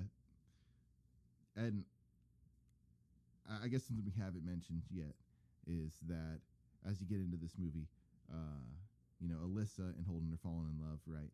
And we find out that like she has like this past of sleeping around, which I don't know why he's so surprised to find this out, right? Because I pointed out to you, like she's out here making out with people in the bar in front of a bunch of people.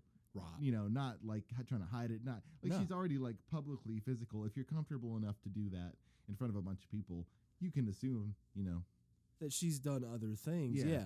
No, I agree. And like, I know that the movie, like they write it out and he explains, it's like, well, when you throw like, you got ladies in there or whatever, that's one thing. It was like, if you throw it, like, it's just talking about it, like throwing all this other stuff in the mix. And it's like, but still, like, to your point, she's already comfortable. Like, she's on stage singing a song, and then she's on stage with the spotlight on her, and she points at a girl that she's seeing, and she's like, come here. And she walks to the edge of the stage, and they start making out or whatever. Yeah. Like, in front of a crowd of people. And I'm not trying to, put any blame on all Holden here or whatever, but I'm just like, get a fucking clue, man. I don't know. I don't know. There was something about that just like that part of the script, I was just like, I don't, and I'm not going to sit here and be like, I know how to fix it. I don't know how to fix it. That, for me, specifically for me. Well, I mean, I was like, get a fucking clue, man. Holden's I don't know. kind of like, even though he's like, he's sensible, he's sensitive. Yeah. He's like in touch with things. He still, it just goes to show that like you don't have to be a bigot to be out of touch with certain parts of culture, right? Oh yeah, I think that's the point of Holden's character. He's not going around calling anybody the S-slur like Banky, right? Who was like on the bigoted side of things. Right? I mean, he's bigoted in like a shit makes me uncomfortable way, not like an actual homophobe. But, right. But Holden's not even like that. He's just like like he thinks he understands things, right? Yeah, he's just ignorant and he's kind of a little naive. ignorant. Yeah, and so a point here in this movie is that Banky, who is like maybe you said a little more on the big side, is like, you don't need to be dating this woman that sleeps with other women because like you're just gonna get your feelings hurt, bro. She's more experienced than us and all this stuff, And he's also a little jealous because Holden starts kind of bailing on him a few times in the movie to go hang out with Alyssa, and then the bomb is dropped, which is that Alyssa has slept around with a bunch of people, a bunch of dudes. I mean, and they're going way back to high school to get this information. Oh yeah, on her. they're digging. Banky is not. Yeah. Let's point Yeah, that not out. Holden. Though. Holden's not looking is to just destroy this. Yeah, Banky is. Banky is so. And now that I know how this like the full movie plays out, it is kind of like there's like breadcrumbs about Banky's inner feelings throughout the movie, like the way he's behaving, and the things, the ultimatums that he gives Holden, the way he's talking to because him. he says it's either me or her. Like what's gonna happen when I? And say I'm it's me just or her? I'm just kind of sitting there like, damn, this guy's really like trying to go for like the.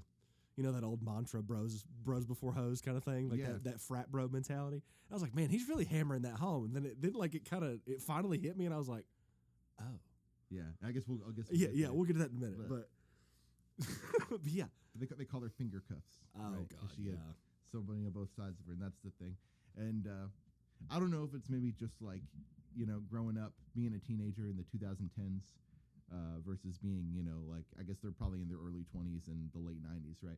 Mm-hmm. But if I ever find out that someone has done something like that, like done stuff with a bunch of people, I'm just like, well, as long as they ain't doing it when they're with me, like, right, yeah, that's kind of my mentality about it. But I guess maybe things were different back then. Maybe you felt like people were more tainted by their actions. Oh yeah, no, there's definitely that purity thing still, especially if he is basing it off his personal life in some way. Mm-hmm. I'm not Catholic. We'd probably talk about that. Kevin Smith is Catholic. He is deeply Catholic. Yeah. Or at one point in his life, he was raised to be deeply Catholic. So I'm sure if I want a fucking armchair therapist to like psychoanalyze him really quickly, it would seem like he's completely got tripped up on my words there. He's uneducated with that side of the culture, like we mentioned a moment ago. Yeah. But he also feels not only inadequacy, but he probably feels some kind of weird religious shame. Yeah. That they don't really I don't think they really touch on that in the movie. But I mean, like, kind of they do. Like, just shame in general, but it's not like from a religious standpoint. Yeah. But I would imagine that was like something that Kevin, like when he was writing that, it kind of comes out without it really like meaning to. For sure. Yeah, I hadn't really thought about like, the fact that this is based on Kevin Smith's relationship with Joey Lauren Adams prior to the movie being filmed. I hadn't really thought about the religious aspect of that, how he grew up, maybe being like having more of a Puritan view on like sex stuff, more puritanical thing on it, because like it's even if he's not even going for like that.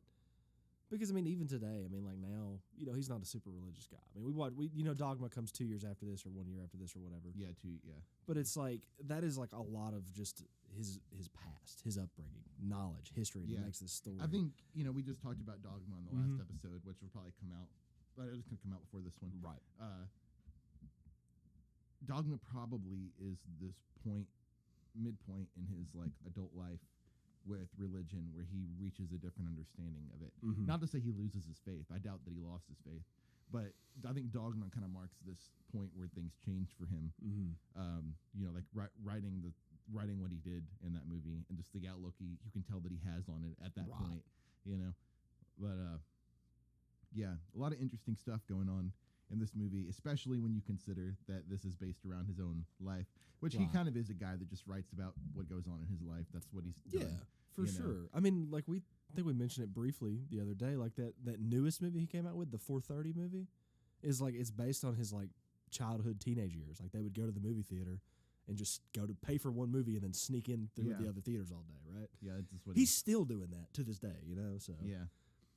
Like I said, this is what he does. Yeah, I mean, he got away from it for a little bit, Yoga Hosers, Red State, whatever, Cop Out. But it's even if it's not, to get back to what you were saying, even if it's not like directly what he's writing about, like he was in Dogma, it still kind of informs who you are as a person. Yeah, and I can't imagine that the things that they discuss in this film about how Alyssa was, like obviously, him and Joey Lauren Adams, like I'm sure all these sordid you know, it probably wasn't just that what's the word I'm looking for?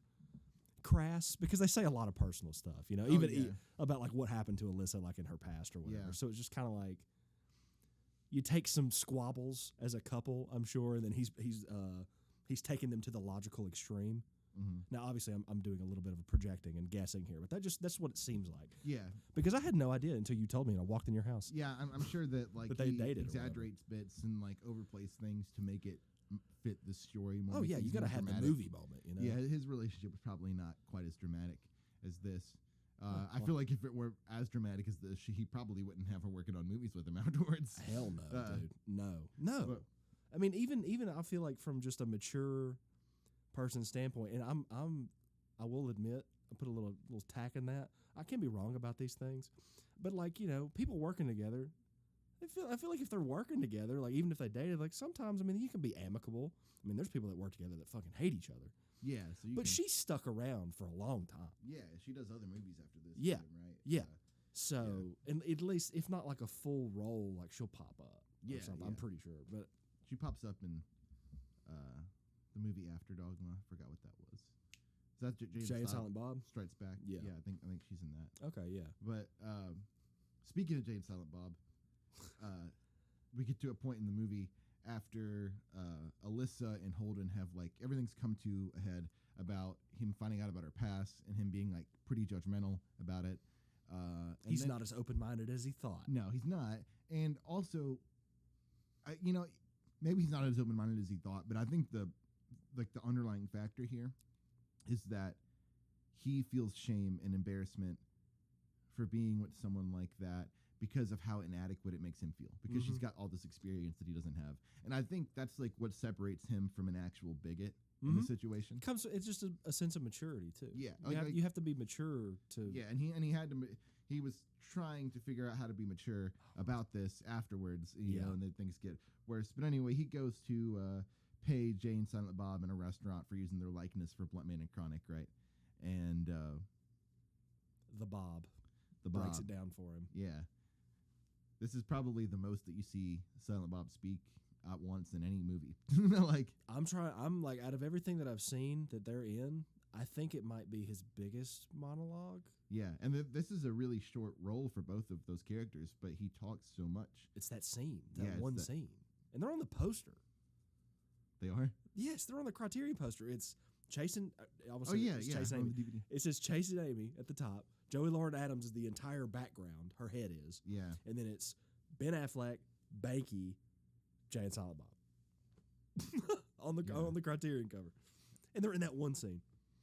Really important scene, though. It is. And It is. And it's cool. They find a way to drop the title of the movie Mm-hmm. in here because we're talking. You know, Bob is talking about how he was chasing Amy, that he was in a different situation like this one, where the girl's name is Amy, and in the end, you know, that kind of informs or inspires the way that Holden continues his comic book writing career.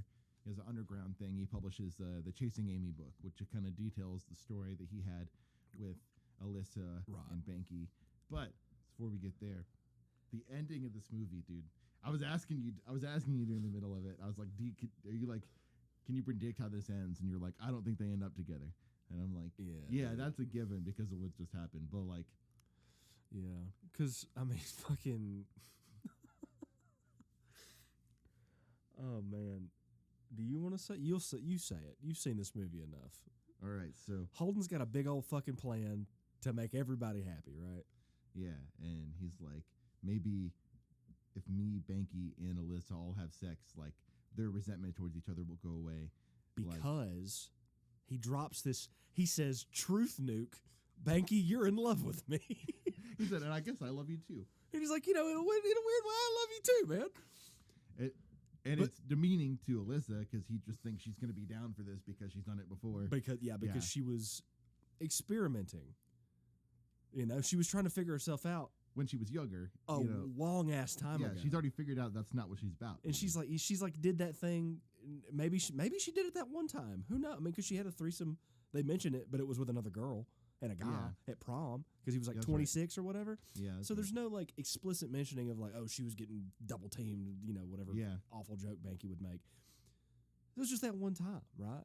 So it's like she did it that one time. And like, how do you know that it was like further than that? He's making all these wild assumptions, and he thinks he's gonna fix it all. I did, because I knew what he was about to say, and she kept going like, "Oh, don't say it, don't say it, don't say it." And I thought he wasn't gonna say it. I was like, "Oh, he's about to have like this conclusion, like something, Yeah. he's gonna have a really something." But dude, he dropped a damn bomb on him, and I was sitting there, I was like, "Oh my god!" Dude, it makes me laugh so hard how he's like, "Banky, what do you say?" And he's like, "I guess."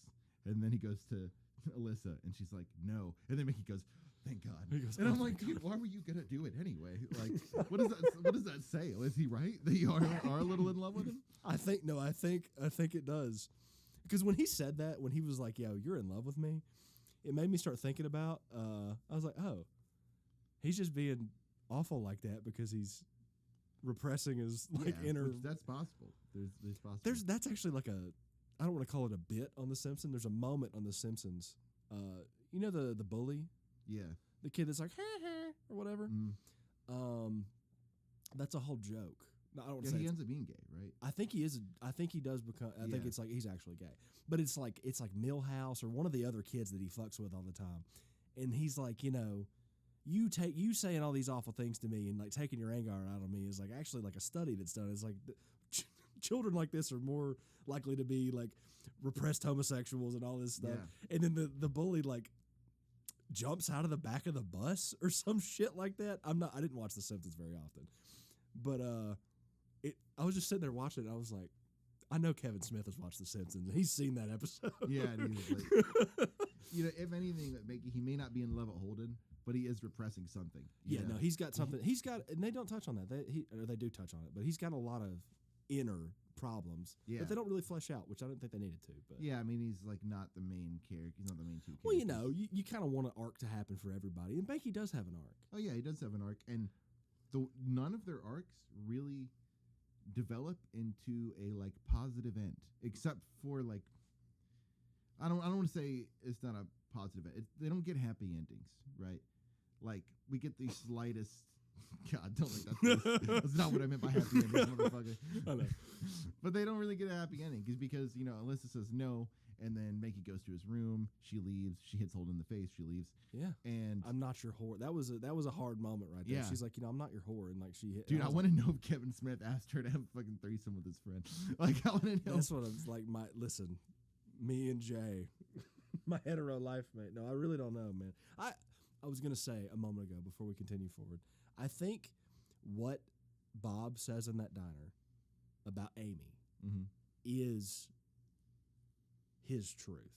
I don't mean like a version of like. I think like what Kevin says in that diner, like what he wrote for Bob to say, is like basically His version. of like what an happened. approximation of what happened. Yeah, like what it happened. wasn't just like some fucking just crazy dramatic thing like between Holden and Alyssa. It was like more of like she had some kind of past or something that Robert couldn't deal with, Kevin couldn't deal with in real life, and it just he pushed her away, and it was just like that. It was simple as like Yeah. that. It wasn't like, like I said earlier, the logical extreme of what between Holden and Alyssa. You know what I'm saying? Mhm.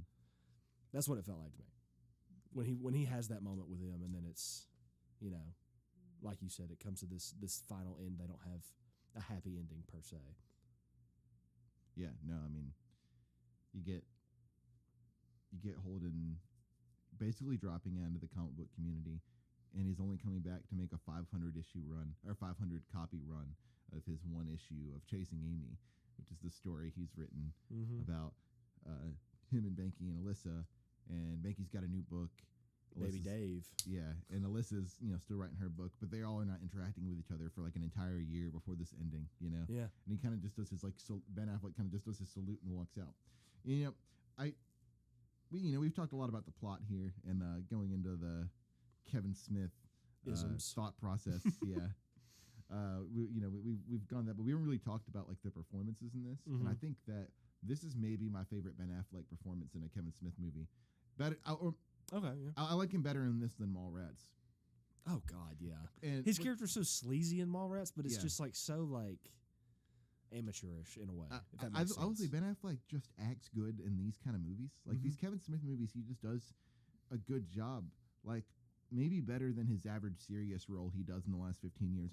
Because that bit in Dogma where Ben Affleck and Matt Damon are arguing in the parking garage, that is some of his best acting. I think that like he does a really good job in that. He was a great leading man for this movie.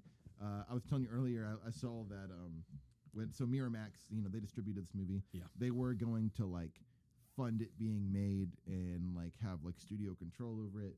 But Kevin Smith essentially said no to the $3 million budget he was going to get from them because they wanted to have Drew Barrymore, David Schwimmer, and Jon Stewart be the lead actor and actresses, or lead actors and actress in this movie. He was like, you know what?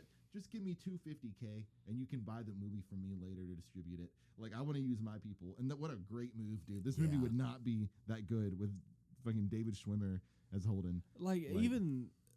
I just know, dude. Because, he would still have this. At that point, Jesse, we can't even say it would be the same movie because we have no idea. Like, once the studio comes in, they could start changing the script left and right. Oh, dude, they would have changed that ending for sure. No way that ending. Way more tits.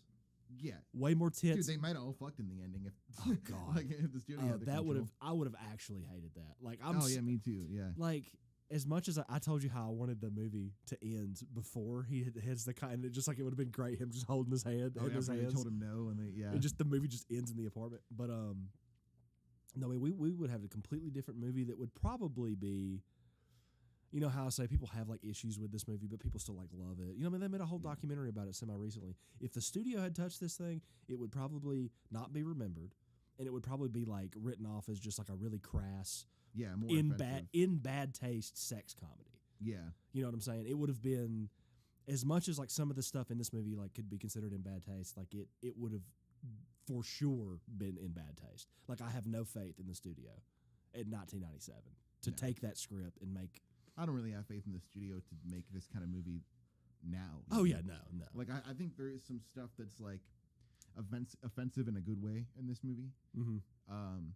Like this movie definitely now would offend too many white dudes, white straight dudes, and I think some of the stuff that makes dudes look like kind of shitty and dumb and like dumbheaded in this movie probably would be cut. Oh yeah. Yeah. You can't drive away your main audience, right? Fucking who's going to see a Kevin Smith movie? But I like seeing a movie that kind of like keeps you on your toes about how you feel about things. Yeah. And makes you have like I watched this movie maybe 10 years ago or 8 years ago, and it kind of influenced the way that I view relationships and the way you look at people's past and their actions. And it even says in the end, the last page they show you of Holden's new comic book, the Chasing Amy #1. He says like, in the end, what matters most is not the person's actions. It's like the love. Like that's basically what it says. Love and that's like a really nice, sweet sentiment that this movie puts out. I agree. Yeah, no, I think it's what am I trying to say? I feel like people's critiques that like about this movie, you call them shallow, maybe like the material they're going into. Does that make sense? Yeah. I got something interesting. Oh, here. dude, hit me with it. So you're talking about how he ended up making this movie for $250K. Mm-hmm. Opening weekend, U.S. and Canada, $52,000 is all it made, but its gross. It only came out in U.S. and Canada in theaters, but its gross ended up being $12 million. So it's like, did this movie just get great word of mouth, or did it get good blockbuster, baby? This is like box office gross. Oh. So did it get like good re-releases, or did it just Sundance? Maybe Sundance, TIFF, a film festival, maybe. Yeah. I wonder if word of mouth from one of those places. Yeah, I wonder if it came out opening weekend. A lot of people didn't go see it, but then the people that did were like, "Oh, you got to go see this," and the next weekend was good because that's a huge jump from it's huge. 50,000 to 12 million in the theatrical run. And then you don't normally hear about that either. No, a movie like this, if it came out now, would literally get 3 weeks in theaters, if that. And so it probably sat in there for 2-3 months maybe, and that's how it got to amass that money. But that's a really interesting. That's really interesting to look at. And what's kind of crazy is like, okay, it makes $12 million in total at the end. The next movie that Kevin Smith makes, Dogma, has a $10 million budget, makes $30 million, which is nuts. And I guess the movie's more actiony. So there's something you could put in a trailer with the angel wings and flying around, like that scene when they're outside of the church at the end and it's all bloody. Yeah. Maybe you could put that in the trailer to get people to come see it. You know, but Well, man, I mean, Chasing Amy is also like, Nick, if you hear this, don't hurt me. It's kind of like in Cassavetes in a way, you know, where it's like you're following people around with a camera. I don't know if you noticed that. It was kind of the camera was cinema verite, I guess. I should know that. Anyways, I say that Cassavetes thing, just people talking. That's the whole movie. There's no action. There's no titties. There's no penis. yeah, You know, there's jokes and stuff like that, but there's no nudity. I'm sorry. There's no nudity. And You know, there's nothing really explicit in that manner. There's nothing. It's just straight acting the whole movie. yeah, and that's there's kind of a jump between Mallrats and this, where we talked about how Mallrats was kind of this. It's a good movie, but it's a lot of bits strung together, Yeah. and there's a loose plot. Yeah. Right. This movie is all plot. You know what I mean? Like this All is killer, no filler, baby. yeah. Like this movie's all plot. You don't get. I mean, there aren't like there aren't drawn out bits. You know what I'm saying? Yes. Like in Mallrats, and then Dogma's got action. You know, there's action sequences in Dogma. Yeah. So this was like kind of this is a movie where he proved himself. He's like, I can do an all plot, good plot, just good acting, good writing movie, and he does it. And you know, apparently it was 2 votes away from getting a best screenplay nomination for the Oscars. Yeah, you mentioned that. I kind of that shocked me that when you were like it was 2 votes away, and I'm like, I'm surprised they got that many votes. Yeah, right. You know, and that's not even like me knocking the script. I'm just like, This Kevin movie just Smith? seems so underground. You know, like yeah, it's it's the third movie yeah. from underground indie darling at the time, fucking Kevin Smith. I mean, like, I don't know, came from the festival circuit. Like, I think the story with Clerks is like the only reason that it even got picked up is some random guy, like one man, showed up who turned out to be like a reviewer or something, and then he told somebody else about it, and then Kevin got the call. That's crazy. Yeah, like just Because then because after that, once you get that one movie in theaters, whether it even does like fantastic or not, you kind of get to, and like the bar for Clerks doing fantastic is really low because the studio spent $0 on that. So it's like if it makes any money in the theater after they pay to distribute it, like that's a win for the studio. Absolutely. So then after you do that, you get to just go to the if it gets good reviews, you get to just go to studios after that and be like, hey, will you finance my next movie? Yeah. So that's crazy that it just comes from one guy's actions that gets. Yeah, him that's that. that's the story that I've heard him tell it. It was just some I want to say it was a paper, like something that had the Sun in it, you know what I'm saying, or some publication like that. I mean, and then the rest is history, baby. That's where we got Tusk from. Let's go that guy. Oh man. you're just bummed me out. I'm talking about Tusk. I think I'm fucking done talking about Kevin Smith now. You got anything else to say about this movie? He said, actually, dude, I'm gonna fucking delete this. Yeah, deleting this whole thing. No, do I have anything else to say? I'm trying to think. No, I had a good time. The music was Interesting. needle droppy in a way in some parts. Yeah. Oh, there's one thing I wanted to mention, dude. The ending scene, like the literal end of the movie.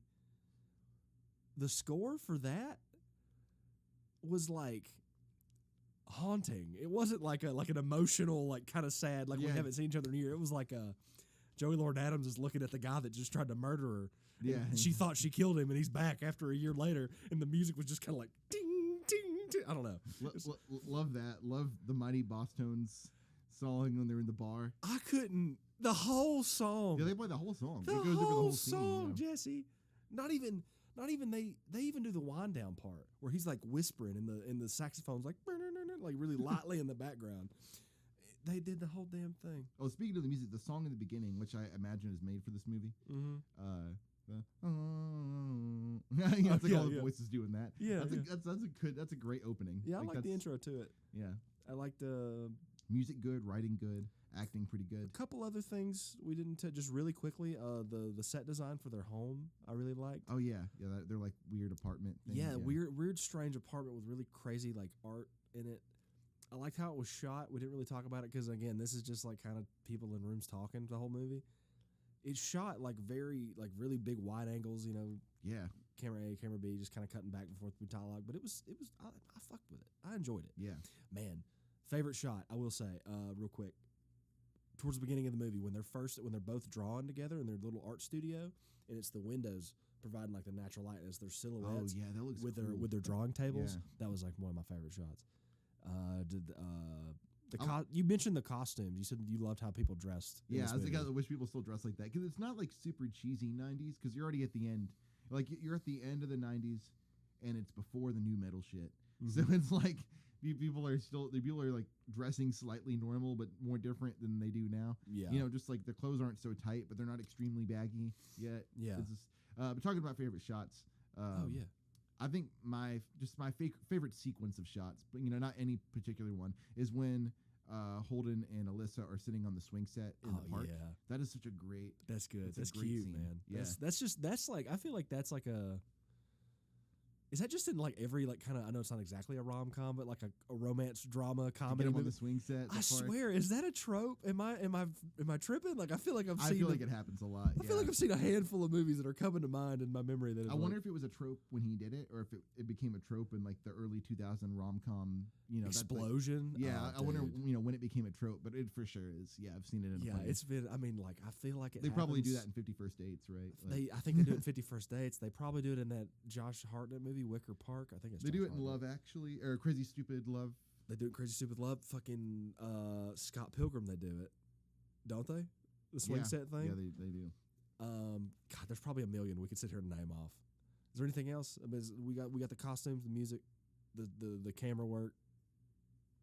I can't think of anything else other than that. This movie rocks. Yeah, I love it this was a movie. fun time. It was It's a good pick. emotional ride too. Yeah, it was a good Yeah. pick. I Makes wish. you think. I mean, Chasing Amy 2, 2026. dude, Jesse's writing it. No. Chasing Amy, Film Banana.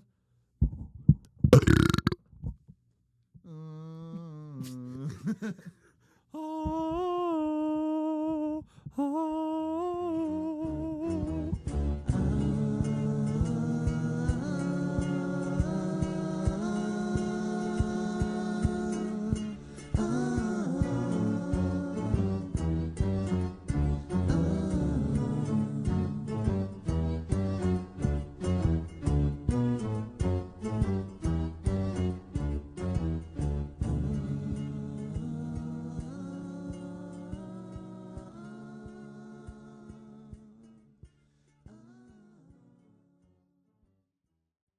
The church has appointed this year as a time of renewal, both of faith and of style.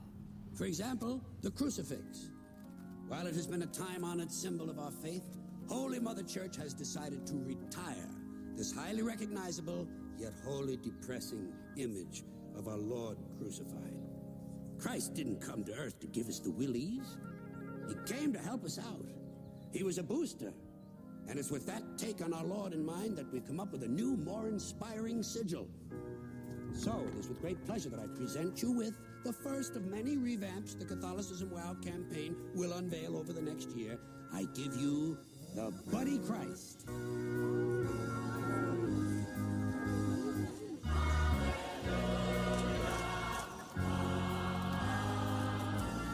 Dogma. Dogma. Great movie. Yeah, man. I was just telling you when we left the theater, which, by the way, we just saw it for its.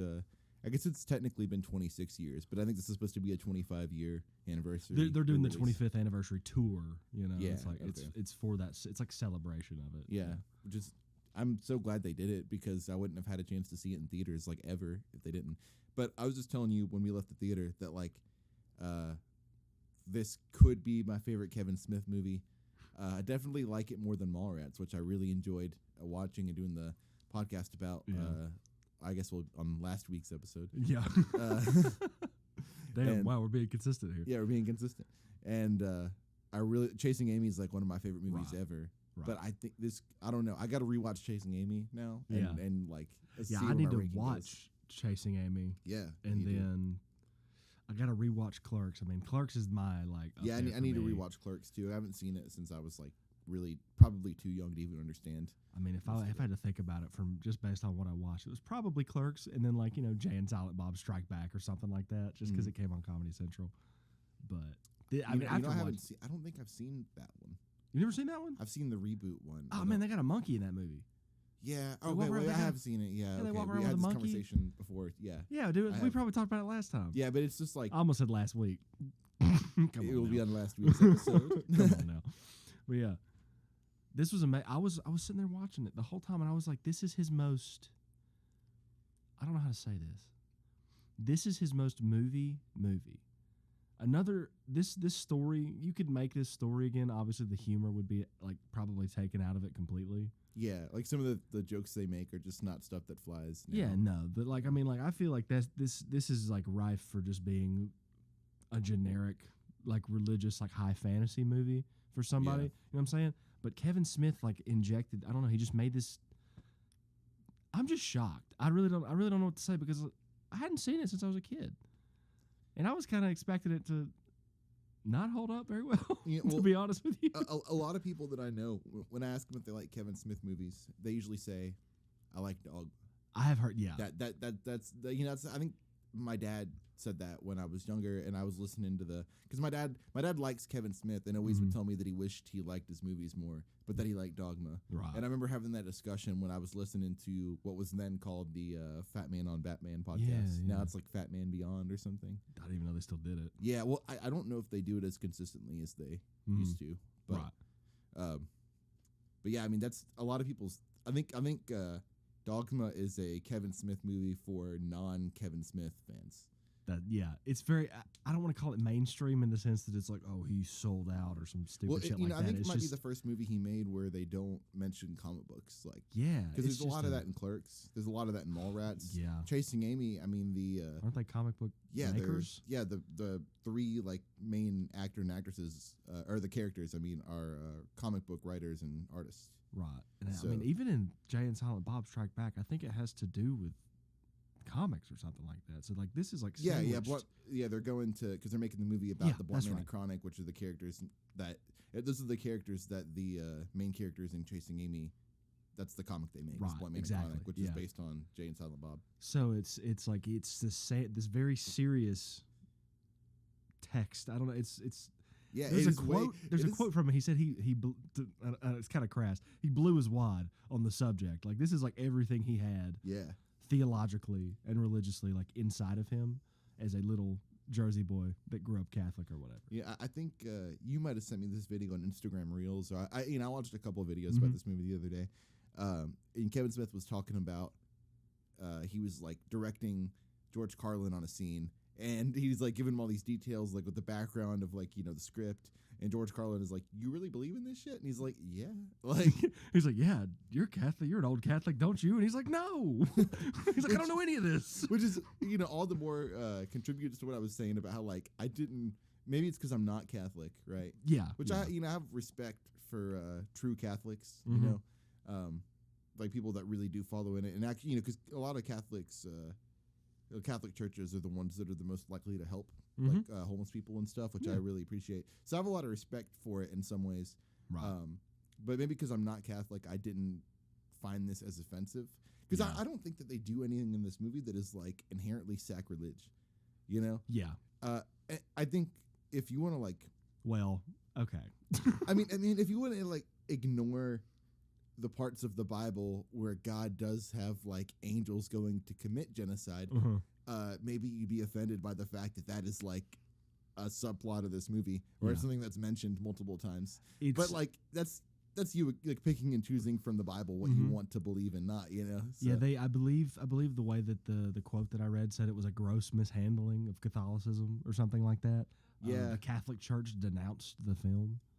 I mean, of course, Yeah, I mean, of course, but you can't show it's- that in Sunday school. Oh yeah, no. You But can't I show mean, that it's, during I Mass. think some of the stuff that with the blasphemy stuff like had to do with the fact that they said God is a woman. I think that is. I think. That would make I'm sense. not trying to throw a bad light on Catholics. yeah. I mean, I think that is the understanding. Like that is blaspheme in a way.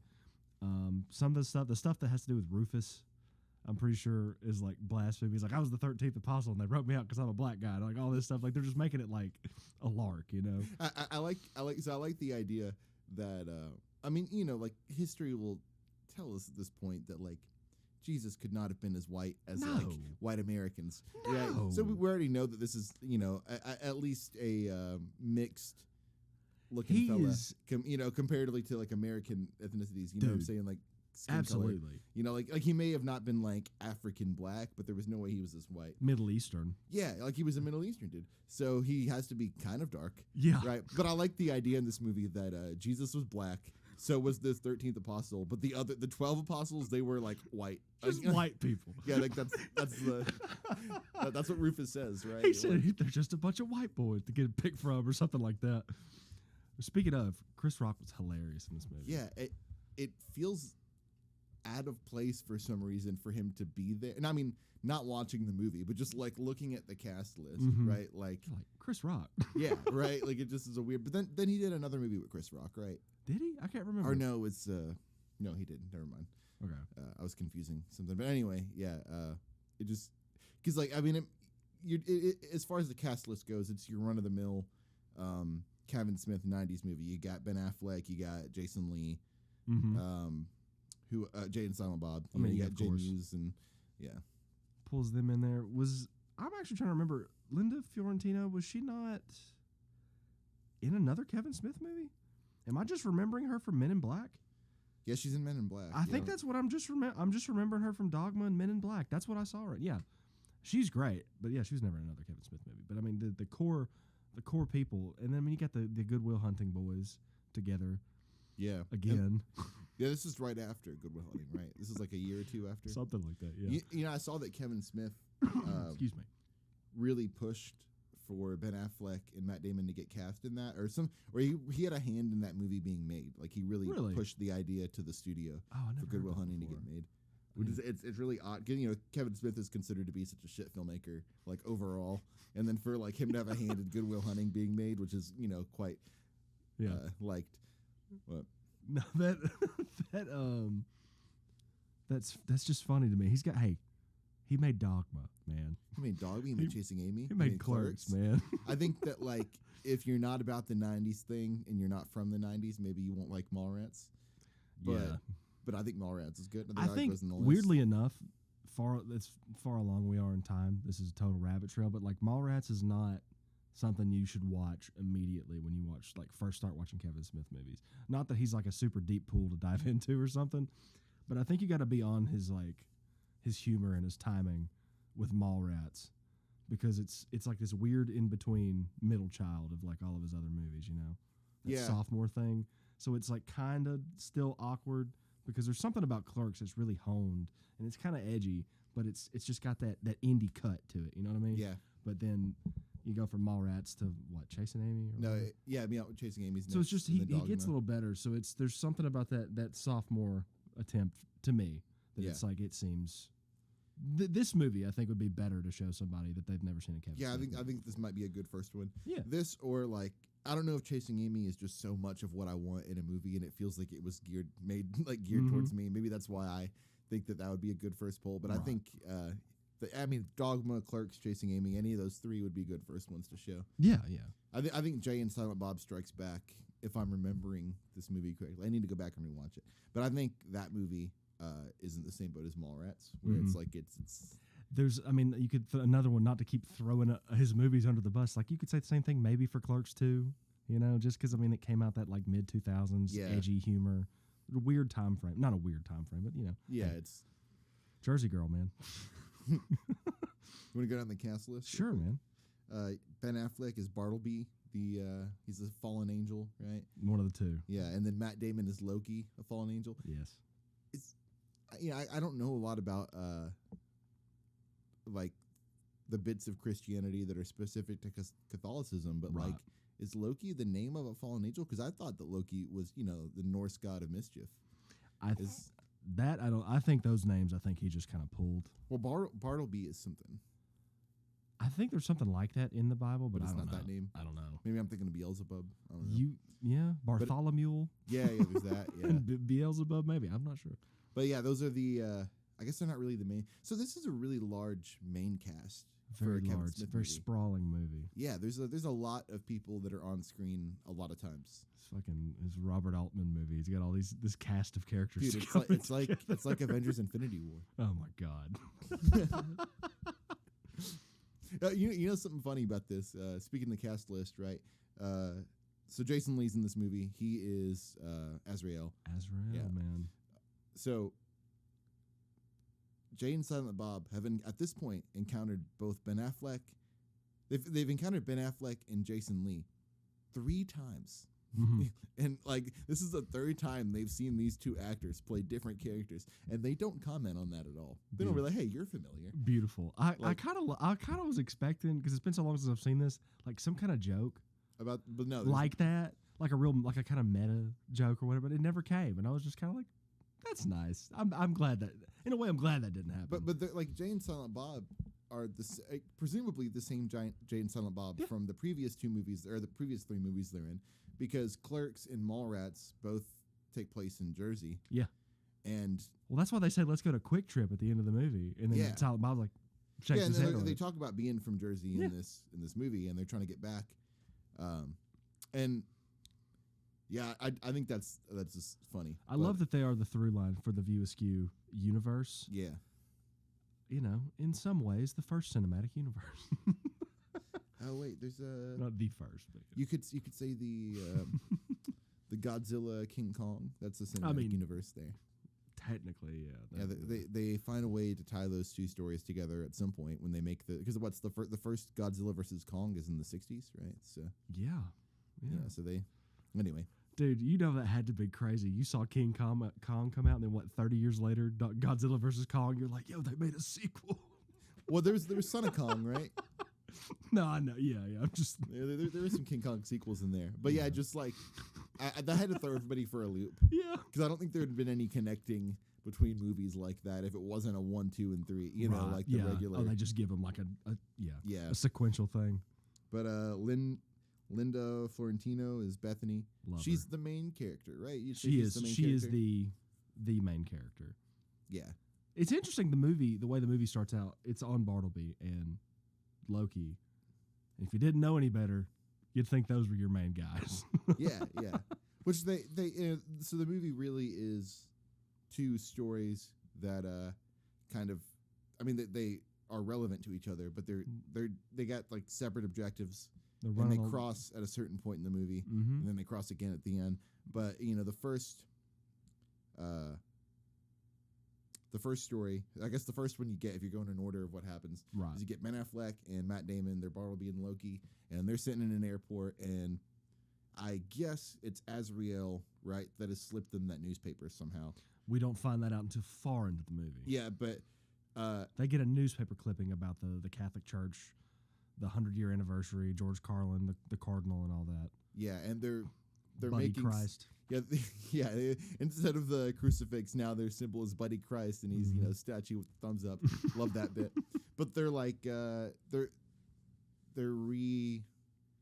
kind of redoing the dogma of the Catholic Church, right? Or just the angle they're taking on a loophole.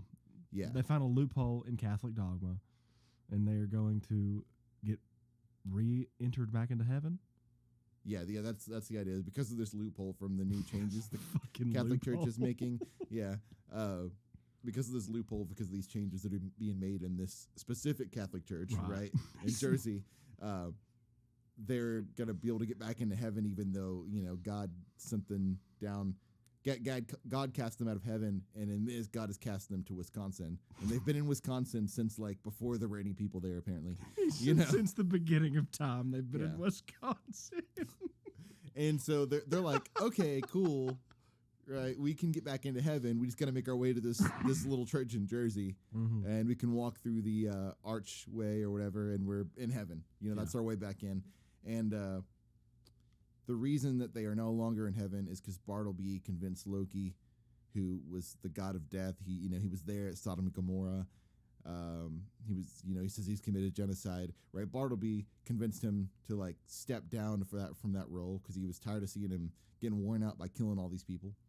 Felt bad for the humans, and that's why they both got cast out of heaven, right? And so they're like, all right, we're gonna get back into heaven through this loophole. And Loki's like, yeah, let's kill a bunch of people. Let's fucking that deserve it, that deserve it. In quotations. Righteous murder. Yeah, and he's like, gotta love it. He even says like, gotta love it. This is what he wanted me to do. He's like, I stopped doing this. That's why I can't get into heaven. Yeah, so I might as well. And so on their way to Jersey, they're he's basically just killing as many people as he can that deserve it, because Bartleby can look at them and see the sins they've committed. Mm-hmm. You know, because they're on the bus, and he like. He's anal retentive. He's a good judge of character, and Yeah. he is a photographic memory or some shit like that. And then that bus scene when he kills that guy, I remember that being on TV as a kid. I don't know how, and that scene in the diner following that, but Yeah. the like you're saying, the stories run parallel to one another. And Yeah, they okay, so cross at multiple times throughout the movie. So you want to give the rundown on the second story that. It's just that Lyndon Fiorentino's been tapped by Metatron, the voice of God, to stop Bartleby. Which and is Alan Loki. Rickman, by the way. I forgot to. Dude, we'll get to him in a minute. Yeah. She's been tapped to go to this church to stop them from doing that. Just pretty much because if they do that and they succeed, they undo all of creation because they prove God to be fallible. Yeah. And that's a big ask to ask Lyndon Fiorentino, who works at the women's clinic down the road. Yeah. She works at an abortion. I think that's a nice touch, is that she's a practicing Catholic who doesn't really give a shit about it, that works in an abortion clinic, and she's the one revealed to be the great niece of 10th Jesus great Christ. niece, yes, of Christ himself. Which is really funny. But There's another. I think that's probably another blaspheme right Oh there. yeah. Well, I always grew up. Maybe this isn't accepted in the Catholic doctrine, but I always grew up being told that Jesus had brothers and sisters for between that Mary and Joseph had. Mhm. I grew up being told that. I feel like I've heard that too. But Yeah, I guess maybe in wouldn't. Catholicism they don't. I don't know, but I personally wasn't taught that just because like the churches other like the where I went. Like, historians say though, Right. that So Hey, dude, those people that I'm talking about do not listen to historians. yeah, fair enough. Yeah, But when Alan Rickman, the voice of God, he's Metatron. he speaks for God. He's the connector between humans and God, because if humans were to hear God's voice, he says it would like melt the skin off their bones or whatever. Oh yeah, whatever it says Yeah. in the Bible, we cannot fathom seeing or hearing God. Yeah. Otherwise, it would drive us mad and collapse our brains into our skulls and stuff But like that. he tells Bethany, Linda Fiorentino's character, that she's going to get two prophets that'll accompany her on this journey, and she has to go. He tells her she has to go stop Bartleby and Loki from getting into this church, because if they do, it'll just like end existence. Undo into existence. Yeah. Yeah. And we mentioned Jason Lee is Azrael. He presents this newspaper to Bartleby and Loki somehow. Sends it to him in the mail, man. Yeah, I It's think that's what it is. They're Yeah. so dumb Yeah, in a they- way that they're like, dude, this is brilliant. But he gives it to him because he's stuck in hell. There's no way he's getting out of hell. And he Right. hates being in hell. And he's like, I would rather not exist at all and have them go through the archway, than be stuck here forever. So that's his motive for being involved in this. It's like a he's- old-fashioned, like double, triple cross in a way. It is. And he's doing it without the knowing of the devil. Like Yeah. Lucifer does not know he's doing this. Yeah, I love that touch. Doing it like behind the bevel, the bevel. Doing it behind the devil's back is like, I thought that was cool. Nice story touch. Yeah, it was. So that that's a great story touch, because it's an explanation why the devil himself was not involved. Right. And then their explanation for why God is not involved in this. Yeah, because as like their little plan they hatched or whatever. Yeah, which was. Dude, I can't. They captured her because she was in a body. God's woman. Yeah, God is a woman. God was Oh, in sorry. God was in a man's body, right? Yes, to go play skee ball. Yeah, and whenever God comes down to earth to play skee ball every once in a while, since he's in human form, he can be injured. He can also die, but when he dies, he returns to heaven, or he can Right. go back himself. But they get this guy comatose, so he's just stuck in this body in a hospital for the entire movie.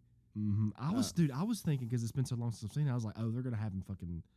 She's gonna be tied up somewhere. Like I couldn't remember how it played out. Yeah, which wouldn't make sense, right? No, but yeah. this makes like Because it's the first fucking scene, right? Yeah, it's Or- it's the opening scene of the movie. The literal first scene, yeah. Because then it cuts the guys out on the docks and the kids, the the three, Sopranos, yeah. yeah, the three kids with hockey sticks that work for Azrael are there to beat the shit out of this guy, because I guess somehow they figured out that this guy is God. Yeah, they knew all this information, and I took the bait. I didn't even get it.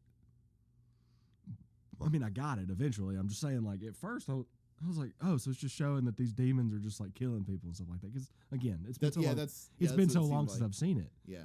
I was actually taken, like, even all these years later, man, it got me again. All right. So we got these two coinciding stories, right? Yes. And They get a new companion along the way. They get Muse, Selma Hayek. She's great in this movie. oh yeah. They get Muse. They get Rufus, who's the Chris Rock. yeah. Oh god, that bit in the movie. I saw a clip of it the other day, and I kept like in my head watching the movies like, when is this gonna happen? Because I loved it so much. Where the car's broken down on the side of the road. It's Jay, Silent Bob, and Bethany at this point, and the car breaks down because Jay can't drive a stick shift and he fucks up the car, right? And she gets pissed and she's like, I'm leaving. I'm leaving. And Jay's like, hey, guys don't fall, like guys like us don't fall out of the fucking sky. And then Rufus just butt naked face plants in the fucking concrete. And then he's like, naked big tittied women don't just fall out of the sky. Like hoping that it'd work. Beautiful naked big titty women just don't fall out of the sky, you know. Oh my god! And he like looks up. He really He's this like, is gonna happen. He's like, wait. He's just waiting for it to happen. I also love the kind of the foil in the movie for Jay, that he is like an irreverent idiot. That like he just doesn't know what the hell's going on the entire time, and he doesn't really care either. The only thing he cares about is when Bethany's like in trouble. He just cares about getting laid. Yeah, because she said he wants. Because, you know, the way Jay and Silent Bob interact with her for the first time in the movie is they save her from getting jumped by these three little guys that work for Azrael, right? 3 minor demons or whatever they are. Whatever they call them. They didn't give them a name. They made a buzzing noise like flies every time they appeared. I don't know if you noticed that. But he's like, so you're gonna fuck us now, right? Like, because we saved your life. She's like, no. She's like, and no. then you know when they agree that they're all gonna go to the Jersey together to stop the two fallen angels from getting into the church. He's like, okay, what would you fuck me if it were the last 5 minutes on Earth, like, and there was nothing else you could do? And We're then all she's gonna like, die. of course. She's Sure. like, yeah, like sure, whatever, like, and so this whole time he's just thinking about getting laid. Like, he's going to Jersey with this woman just because he's like, we'll get laid. He thinks the world's gonna end. Yeah, and at one point in the end, he does think the world's gonna end. Yeah. When Ben Affleck is like hulking out. Oh man. With his wings out and everything, and Bethany and Jay are like behind that little. They got behind the little fort. Yeah. And he starts unbuttoning his pants. Like, Yeah, she's like she's like trying to like have a brain blast and figure out what to do. She's like, oh my God, no. And he's just sitting there like taking his pants off and like taking a condom out. I like how it's the last 5 minutes on Earth and he's like, I still got to use a condom. I mean, Like, gotta practice safe sex, man. he thinks they're all about to die and he's like, yeah, I'll still use a condom. Oh my God. He's like, what if the baby somehow pops out before we maybe he doesn't know that pregnancies take 9 months. I don't know. He thinks it's instant. Whatever. I mean, maybe that. But yeah, like, you're right. He's so clueless the whole time because even when God is, like, literal God is standing in front of him, he's just this fucking broad. He's like, what the hell's going on? Who the hell are you? He's like, why won't this broad talk, is what he says about God. Yeah. He is clueless. I love him. Yeah, he's so good. He's so good in Mallrats and this movie and Chasing Amy. And then I told you I watched the Jay and Silent Bob reboot recently, and I was like, this is not good. He was annoying in that. Like, yeah, man. They not everything's meant to last in perpetuity, you know. Yeah. I forgot. I was talking to our friend Mary the other day. I was telling her I was going to see this movie. I was excited for it. Yeah. And I was like, do you know who Kevin Smith is? And she's like, only because of Degrassi. And I was like, do you know about like Jay and Silent Bob? And she's like, yeah, they're on an episode of Degrassi and they're like making a movie. Yeah. And I'm like, I gotta watch that. Yeah, man. They had, I think it's like a 3-episode arc or something. That's 2 funny. or 3. Yeah, man. I don't like Degrassi. I've never watched it, but yeah, I've always heard about that because they were the only reason I knew that little tangent here. I think they were in a music video for a certain Canadian rapper. Oh yeah, they're in the Drake video, right? Who was in Degrassi? Yeah, what Drake song was it? I don't remember. It's a big one too. It's one of the larger ones, yeah, because the music video is crazy. Anyways, back to this. We basically got through the story, right? Yeah. They get to the end. We'll get that to the end. We'll say that. They get like we're in the last 30 minutes of the movie, and these two stories intersect, right? I think they find more so than intersect. I think they come together. I think it becomes one path at that point. Yeah. I guess at this. You know what I mean? But all the main let's see, because there's the team of 4, which is Bethany, Rufus, Jade, Silent Bob, and then there's Bartleby and Loki on the other side, Mhm. and they all end up on the same train to Jersey. Oh yeah, that yeah, one. Okay. and in that, Bethany gets drunk and tells Bartleby the whole plan. the whole plan, like what she's having to do, how ridiculous she thinks it all is, and he realizes it's about them, and he's like, we got to kill this bitch. But Loki's like, I can't kill her because she didn't do anything wrong. You know, I can only kill people that deserve it. And so then that drives Bartleby mad, and then he's like, we got to get, you know, like Loki's like, let's just go home. Like we don't need to do this. We're gonna end existence. And he's like, no, I want to get into heaven. You know. Yeah, and, I want to talk about that for a minute, man. That scene was a lot of the scenes in this movie. He like lets them act, like real acting, real writing. That's what I was trying to say earlier. Was like, this is a movie that somebody else would try to make. That's just some, you know, like religious high fantasy movie or whatever. Yeah. That's just, you know, somebody else would be doing it. But this specific moment in time, and the script is just, they're just going at it, man. Yeah, I couldn't imagine any other. I mean, this group of actors and actresses are people that, like, except for Linda Florentino and Chris Rock, everybody else in this movie has been in multiple of his movies. Yeah. Right. So but I couldn't see this movie being done with any other set of actors and actresses. Like the Kevin Smith lot, like the 90s Kevin Smith roster. I couldn't see this being done without these people. Like Ben Affleck and Matt Damon fit these roles so well. And they also play off each other incredibly well. Yeah, I mean, I bet you said this is after Good Will Hunting. Yeah, I think so. I think because this is 99, so that was 97. Yeah, I think so. I bet you he saw Good Will Hunting and was like, these two need to, Mm-hmm. you know. He's like, I got to get them together. Yeah, he's like, well, I mean, he's also got that one scene. Not to go down a tangent, but he's remaking. It's somebody they're like lampooning the fucking Good Will Hunting thing. It's like Good Will Hunting Day 2 or something like that. Oh, You know yeah. what I'm talking about? He's like, he gets the shotgun and he like shoots that guy. And he's like, how about them apples? You know what I'm talking about? yeah. Anyways, man, I love them paired up, especially just really in this this few year span of time. Yeah. I think they're something about young Matt Damon to me. Yeah, you know. he's. Yeah, I mean, young everybody loves Matt Damon, but that young Matt Damon, he really was I like him when he's younger a lot more than I do in movies. modern Matt Damon. Yeah, he's not bad or anything. I was about to say, a quick side note: do you have like a movie like when you're at Matt Damon where you're kind of like, I just don't care anymore? Can you I even didn't think of one? I didn't watch his movies in order at all. Right, So like I saw Good Will Hunting as a kid a bunch of times. right. But did you catch? I'm talking about like catch anything in theaters because like The Martian is like that big ass. Okay. Like everybody loves The Martian. Right? I was about to say because I saw him in The Martian and liked him, and Right. then I went backwards and watched other things, and then I was like less interested for a minute, Mm-hmm. and then I saw him in Good Will Hunting again, and I was like, oh, I do like him. Yeah. You know, and Yeah. then I had to figure out somewhere. I think probably somewhere around like 2006 or 7, Mhm. whatever movie from that era. That's probably where Man. where Probably feel the like end of the Bourne series. I don't give a shit about the Bourne. You don't like the series. Bourne, dude? No. No, That's that'll be. never- We'll talk. I'll get on a tangent for that for like half an hour. Dude. The Bourne series is so good. But no, anyways, I think it's probably. Probably like right at The Martian.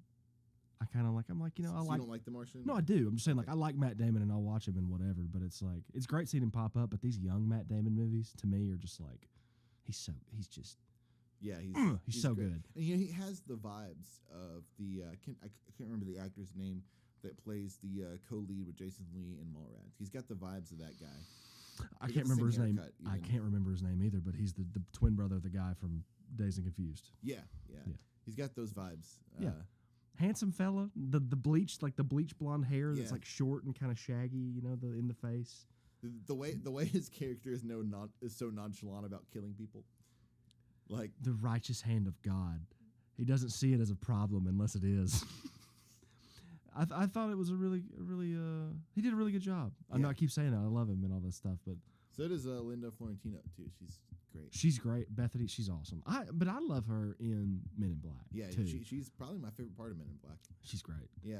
It's been a minute since I've seen it. Not a minute. It's just I haven't sat probably down. been 10 years since I've watched any Men in Black movie. Dude, I could go over to my dad's, like my parents' house, like any given weekend. He's probably watching Men in Black at some point on a Sunday just because it's on TV. Dude, you know? I just don't like Will Smith at all. Oh yeah, I've I can get. never liked Will Smith in anything. Really? Oh, Yeah, you're not a fan of the acting? Haha, Miami. I don't like his face. Okay. I guess Fresh Prince is so fucking stupid, Okay. but it makes sense for it to be him. Right. I like hate that show. Even Okay. as I don't. Yeah. It's fine. I don't like any show like that. Like a sitcom type deal? Yeah, I don't like Okay. Family Matters.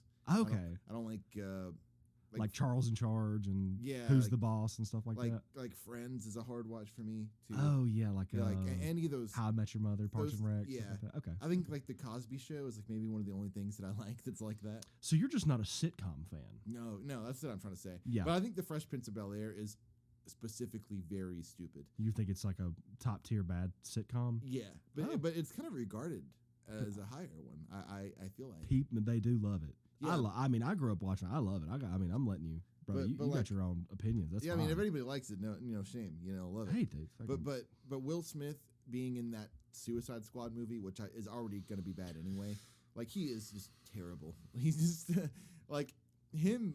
I mean, I feel like maybe knowing about the way he is as a person outside of acting at this point makes me like him even less. right. And you Yeah. can almost see a change in the way that he acts at a certain point. Well, he stopped being an actor. I'm not trying to, I don't want to last on this tangent too long, but I will say this about it. I get what you're saying. But this has come from somebody who does kind of like Will Smith growing up watching. Yeah. it. At some point, it happens with actors and actresses that become just so famous and so big. They stop being an actor, and when they're in a movie, they just start being Will Smith. Yeah. So it's the same thing. Probably The somewhere Rock, after I Am Legend, right? that Pursuit of Happiness, like that point in time, like after. Pursuit of Happiness. That's a movie I like. I think those movies. I like him came in out- Pursuit of Happiness. They came out around the same time. Yeah, that's a But- good movie. But yeah, I mean, What's the After Earth movie that he does with Jaden Smith? yeah, That like movie's- people hate that movie. Well, that movie's bad. Okay, Yeah, I've never it's seen really it. bad. That's M. Night Shyamalan, right? Yeah, it is. Yeah. Dude, I've seen almost all his movies. I've been going through his filmography. I haven't watched that. Oh no, I have seen that one. I haven't seen. I never watched The Last Airbender. I didn't either. I just knew it was so bad. Wasn't even a huge Avatar guy to begin with. So. Yeah. He kind of went the way of. I mean, like when we talked about Minecraft a couple. Talk about However, like Jared Jack. Hess? No, I was gonna say Jack Black. I don't think Jack Black is really like an actor anymore. It's just Oh, like he when just plays when Jack he's in a Black. movie, he's just Jack Black. Oh, now. sorry. I thought you were talking about M. Night Shyamalan. I thought you were That's talking my about. bad, I thought you were That's talking my about bad. a guy going from directing well-regarded movies like. In M. a Night year. Shyamalan did that too. By Yeah, the 'cause way, he did The Last Year, but when he does the Visit, the movie with the grandparents, he's back on track, dude. we're gonna have to have a day talking You don't about like that movie? We're gonna have to have a day talking about M. Night Shyamalan because if don't that no. Next episode, M. Night Shyamalan. I fucking hate the bit. Okay, we're getting done. Anyway, back to Dogma. My bad. That's gonna hurt when you listen to it later. Oh well. I'm so sorry. We were at Lyndon Florentino. Then we got Metatron, Alan Rickman, rest in peace. Hans Gruber from Die Hard. I love him so much. Dude, he's so good. He's great. He's so man. good in this movie. He's great in this movie. Every time that he's on screen, I'm like, I'm like, yeah, I'm like 120% more interested in the movie. I don't know what it is about him, but because he has gravitas. Is that the word? Yeah. He has a It's presence. believable about that him. he would be the voice of God. That Yeah. he'd be like the man in between you and God. He just looks like it, you know. Dude, what kills me that first scene when he just pulls his pants down, and just that sets the tone for like Oh yeah, when the Bethany's whole like, "Are you movie. gonna rape me?" And he's like, "I don't have a dick," and he just. He's pulls like, it down even and if I it's- wanted to, I don't have the necessary tools just or whatever. flat. Yeah. God, that is one of the grossest. Dude, getting Alan Rickman to do that is hilarious. But like you said, at this point, he wasn't in a lot of things, right? Yeah, I was actually listening to a completely separate podcast about John McTiernan, which is the guy that directed Predator, Die Hard, and stuff like that. And they were talking about Rickman. And when Rickman got in Die Hard, which was in the 80s, he really was just a stage actor. Like in the UK. Like he was like in like television and like stage and like, I think he did some movies over there, but he wasn't like well known. He was just like this guy.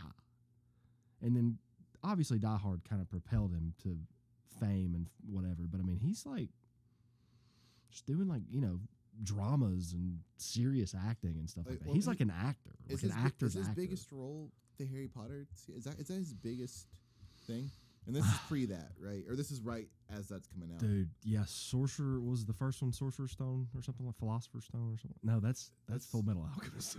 I think it's Sorcerer's Stone. It's something, yeah. So Sorcerer's Stone, whatever. I think that was 2001 or something, 2000.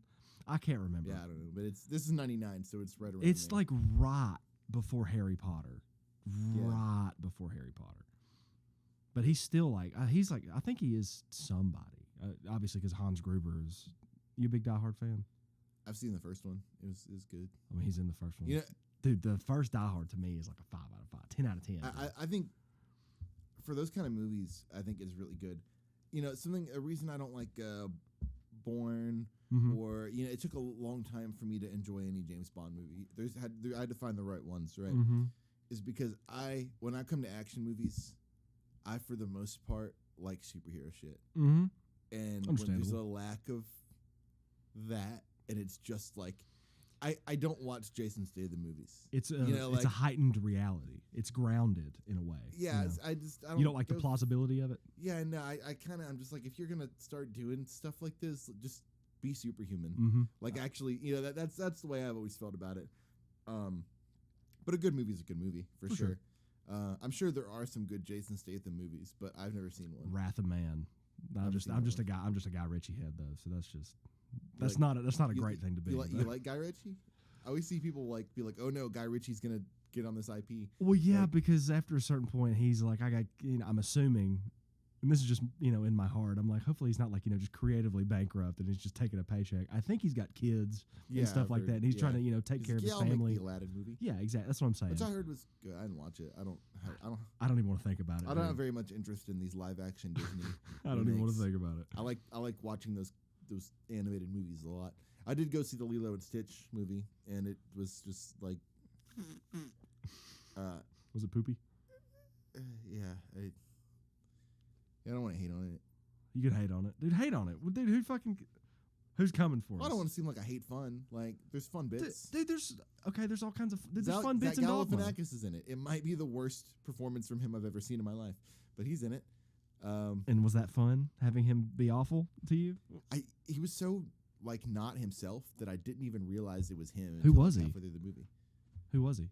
He's one of the 2 aliens they send. The big one or the skinny one? He's the big. What do you think? Well, they didn't mocap him, so I didn't know if he was doing a funny voice or not. Who did the skinny? Who did the little dude?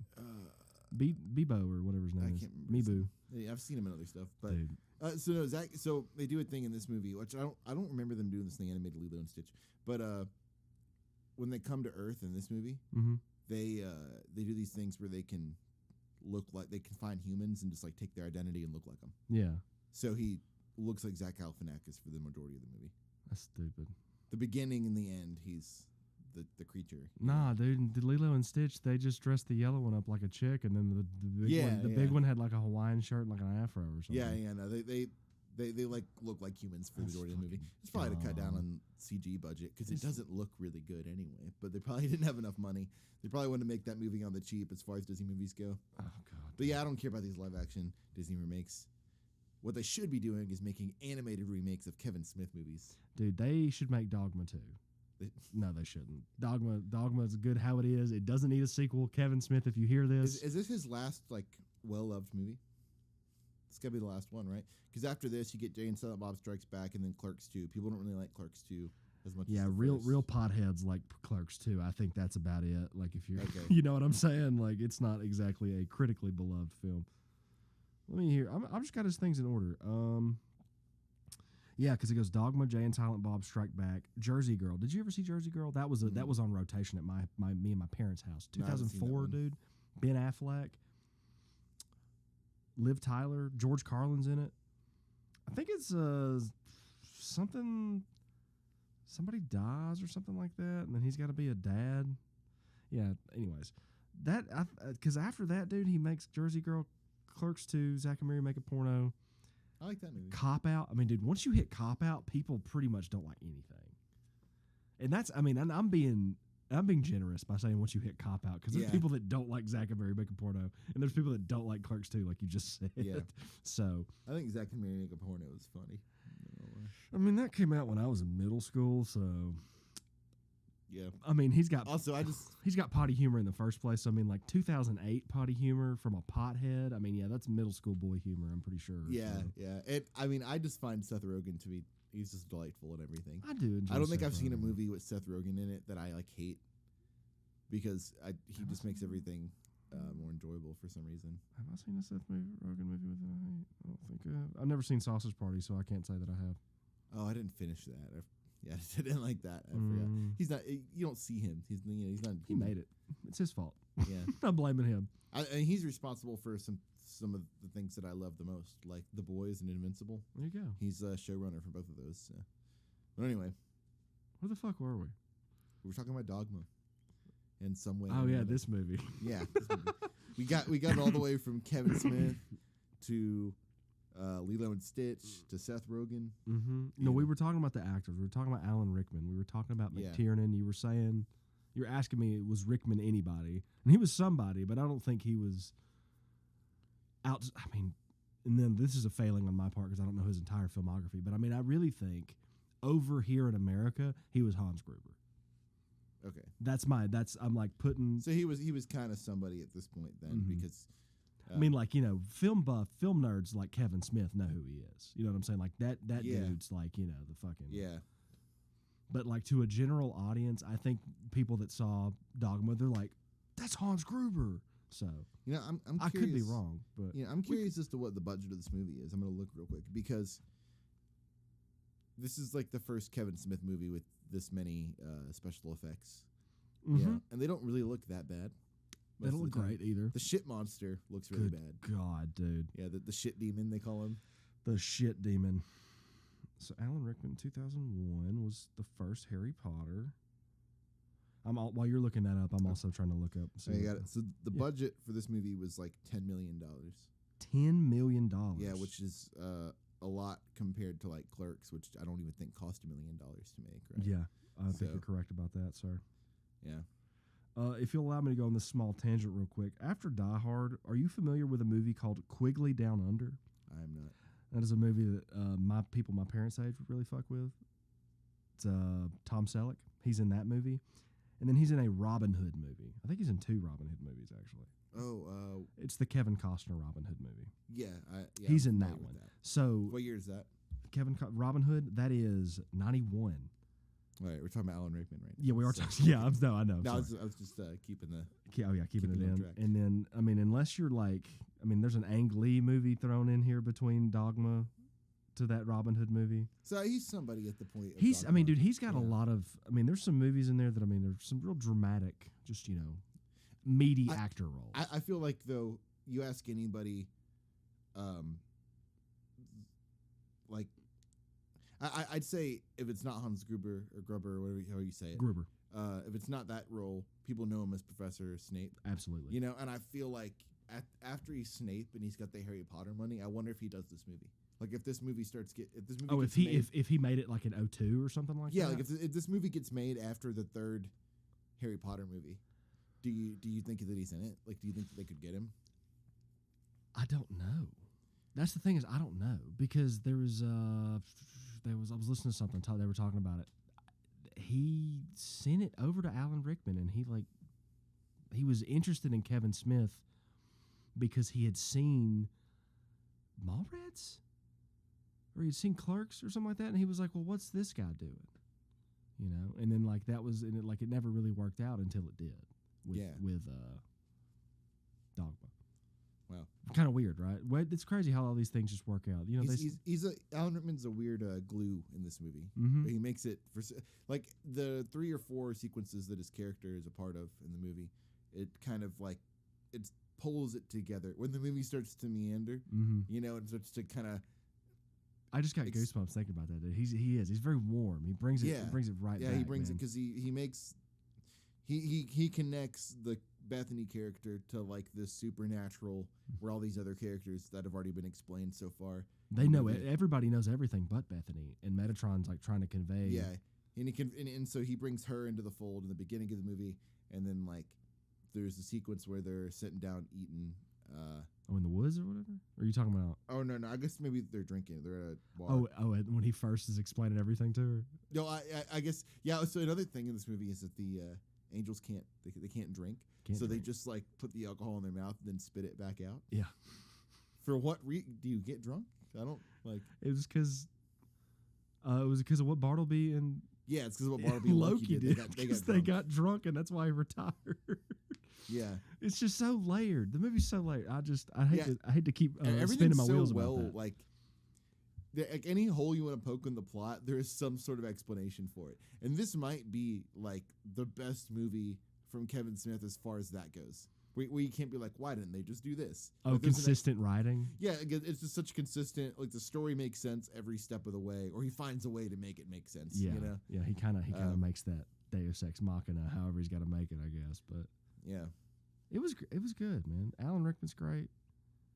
God, I miss that man. Yeah, and dude, we being said in that. We said movies. Alan Rickman was great in this movie. We've said that 50 times. I don't care, dude. I'll say willing it. to bet. I'm I'll gonna say cut it it when I'm editing it. I'll text 50 you. more. Yeah, Alan Rickman's great. Alan Rickman's great. I mean, I think I said that either out loud or just in my head during that movie. I was like, I miss him being in movies that Yeah. aren't Harry Potter, you know.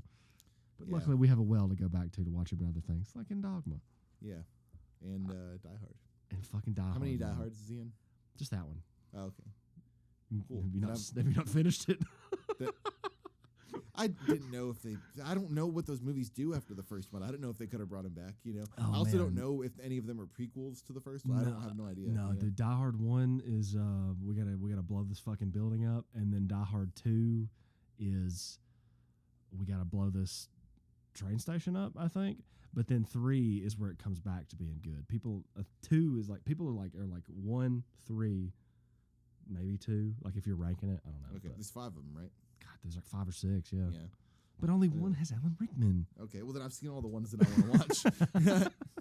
Yeah, I was asking if these, if they find a way to bring it back in anymore because I only care about His brothers, the sequel, his brothers in the movie, the bad guy, one of the movies. Oh, okay. That's the impetus for the. Anyways, who else? Do we have anybody to talk about else? This episode should just be called Dogma / Alan Rickman. I Dude, think. Dogma. Dude, I miss Alan Rickman. But, you want to talk about the reception to this movie? Because there's the man, that is like another big thing. the about disclaimer. this I don't know if this disclaimer is put in front of the movie for this re-release or if it's in the original. I can't remember. I don't. That part I can't remember actually. I feel like it was there though. Yeah, it seemed like it would be just because of that thing I sent you where people were protesting the movie before it came out in Jersey. Oh yeah. And Kevin Smith was there undercover, and they interview him, and he's like, I'll put the clip in the. I'll put the clip in there. Yeah. I'll put it right here. Throw the clip right I'll there. throw the audio clip right here. Organizers in Eatontown had hoped for hundreds to join them in the protest against the movie Dogma. Instead, they got less than 2 dozen, but they were joined by this man. He wouldn't admit it, but he looked and sounded suspiciously like Dogma's writer, director, co-star, and New Jersey resident, Kevin Smith. I don't think it stands for anything positive. What does it stand for? I don't know, but I've been told not good. And there's this negative reception to the movie Yeah. before it even came out, just because people knew what it was about. And you told me earlier that they threw a brick through his daughter's window. Right when At she some was point, born. somebody threw a brick through Kevin Smith's window. That's how angry, like getting death threats. Like I'm pretty sure he got a death threat on a brick through his window that just so happened to be the room his daughter was like taking a nap in, and she's like like a literal swaddling cloth baby. I Like, bet you he was like, "Damn, I made a good movie." yeah, I mean, like somewhere in his head, he probably was like. As soon as he made sure she was okay, he's like, "I did awesome." He's like, "I've done an Damn. awesome thing." that's crazy. Yeah, this movie was heavily. I did mention it earlier. Rejected by the Catholic Church, but that's kind of goes without saying. Yeah. Heavy criticism from a lot of people, but a lot of people love this movie too. Yeah. What did you get the budget, by the way? Did I Yeah, just it did was I 10 million. I was gonna say, oh, you did say 10 million. That's right. Did it make a return? I can't remember if it flopped or not. Oh yeah, let's see. This movie's about New Jersey, you know. Mhm. I don't know if like if you're in Europe and you're watching this movie and they talk about how bad it is that the fallen angels were banished to Wisconsin, like that kind of joke doesn't land No. if you don't have an understanding of Like how unimportant of a state Wisconsin is. yeah, you they're know, like, so bad about Wisconsin. Yeah, so I guess it makes sense that the majority of this movie's money would come from U.S. and Canada. But, $33 million return off of $10 million, I mean, that's a $20 million. He made double his budget back, over double. yeah. So, I mean, hey, triple, if you look at it like that. Yeah, it made triple what it costs to make, so that's probably a good sign. After all of this, we got a lot. We're at the end of the movie. Yeah, I mean, Bartleby, fucking Loki, they kill all these fucking people. They drop George Carlin from the sky, blow his head up.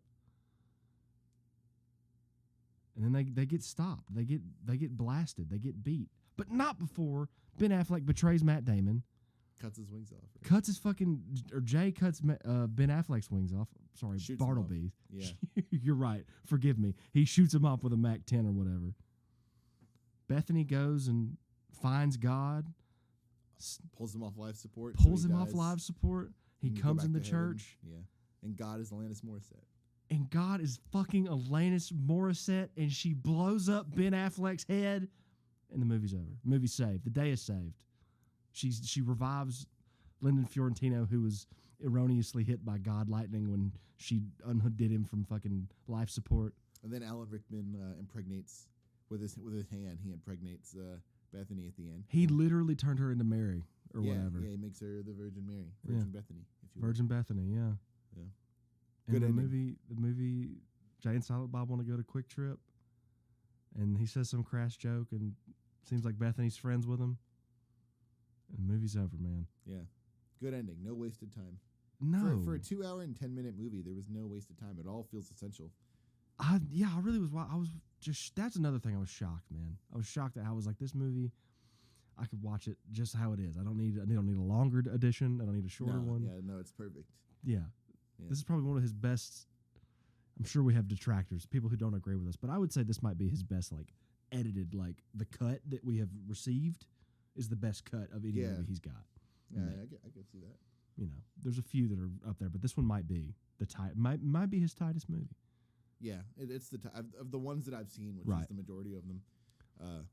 Yeah, it's the tightest. Oh, I mean, tightest dude, movie.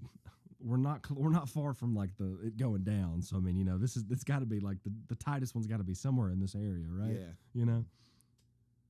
Watch Dogma if you haven't seen it. If you haven't seen it and you listen to all this, I'm sorry. Yeah, God, I mean, you should unlisten. Hey, and go if watch somebody sat here and listened to however much this is going to come out to once we get it edited, they just fuck with us at this point. So I mean, that's you know. Thank you then. Thanks I for love hanging you. We love around. you. Next time you should watch the movie before you listen. Though. Dogma, 1999. Kevin Smith. Bam. Boom.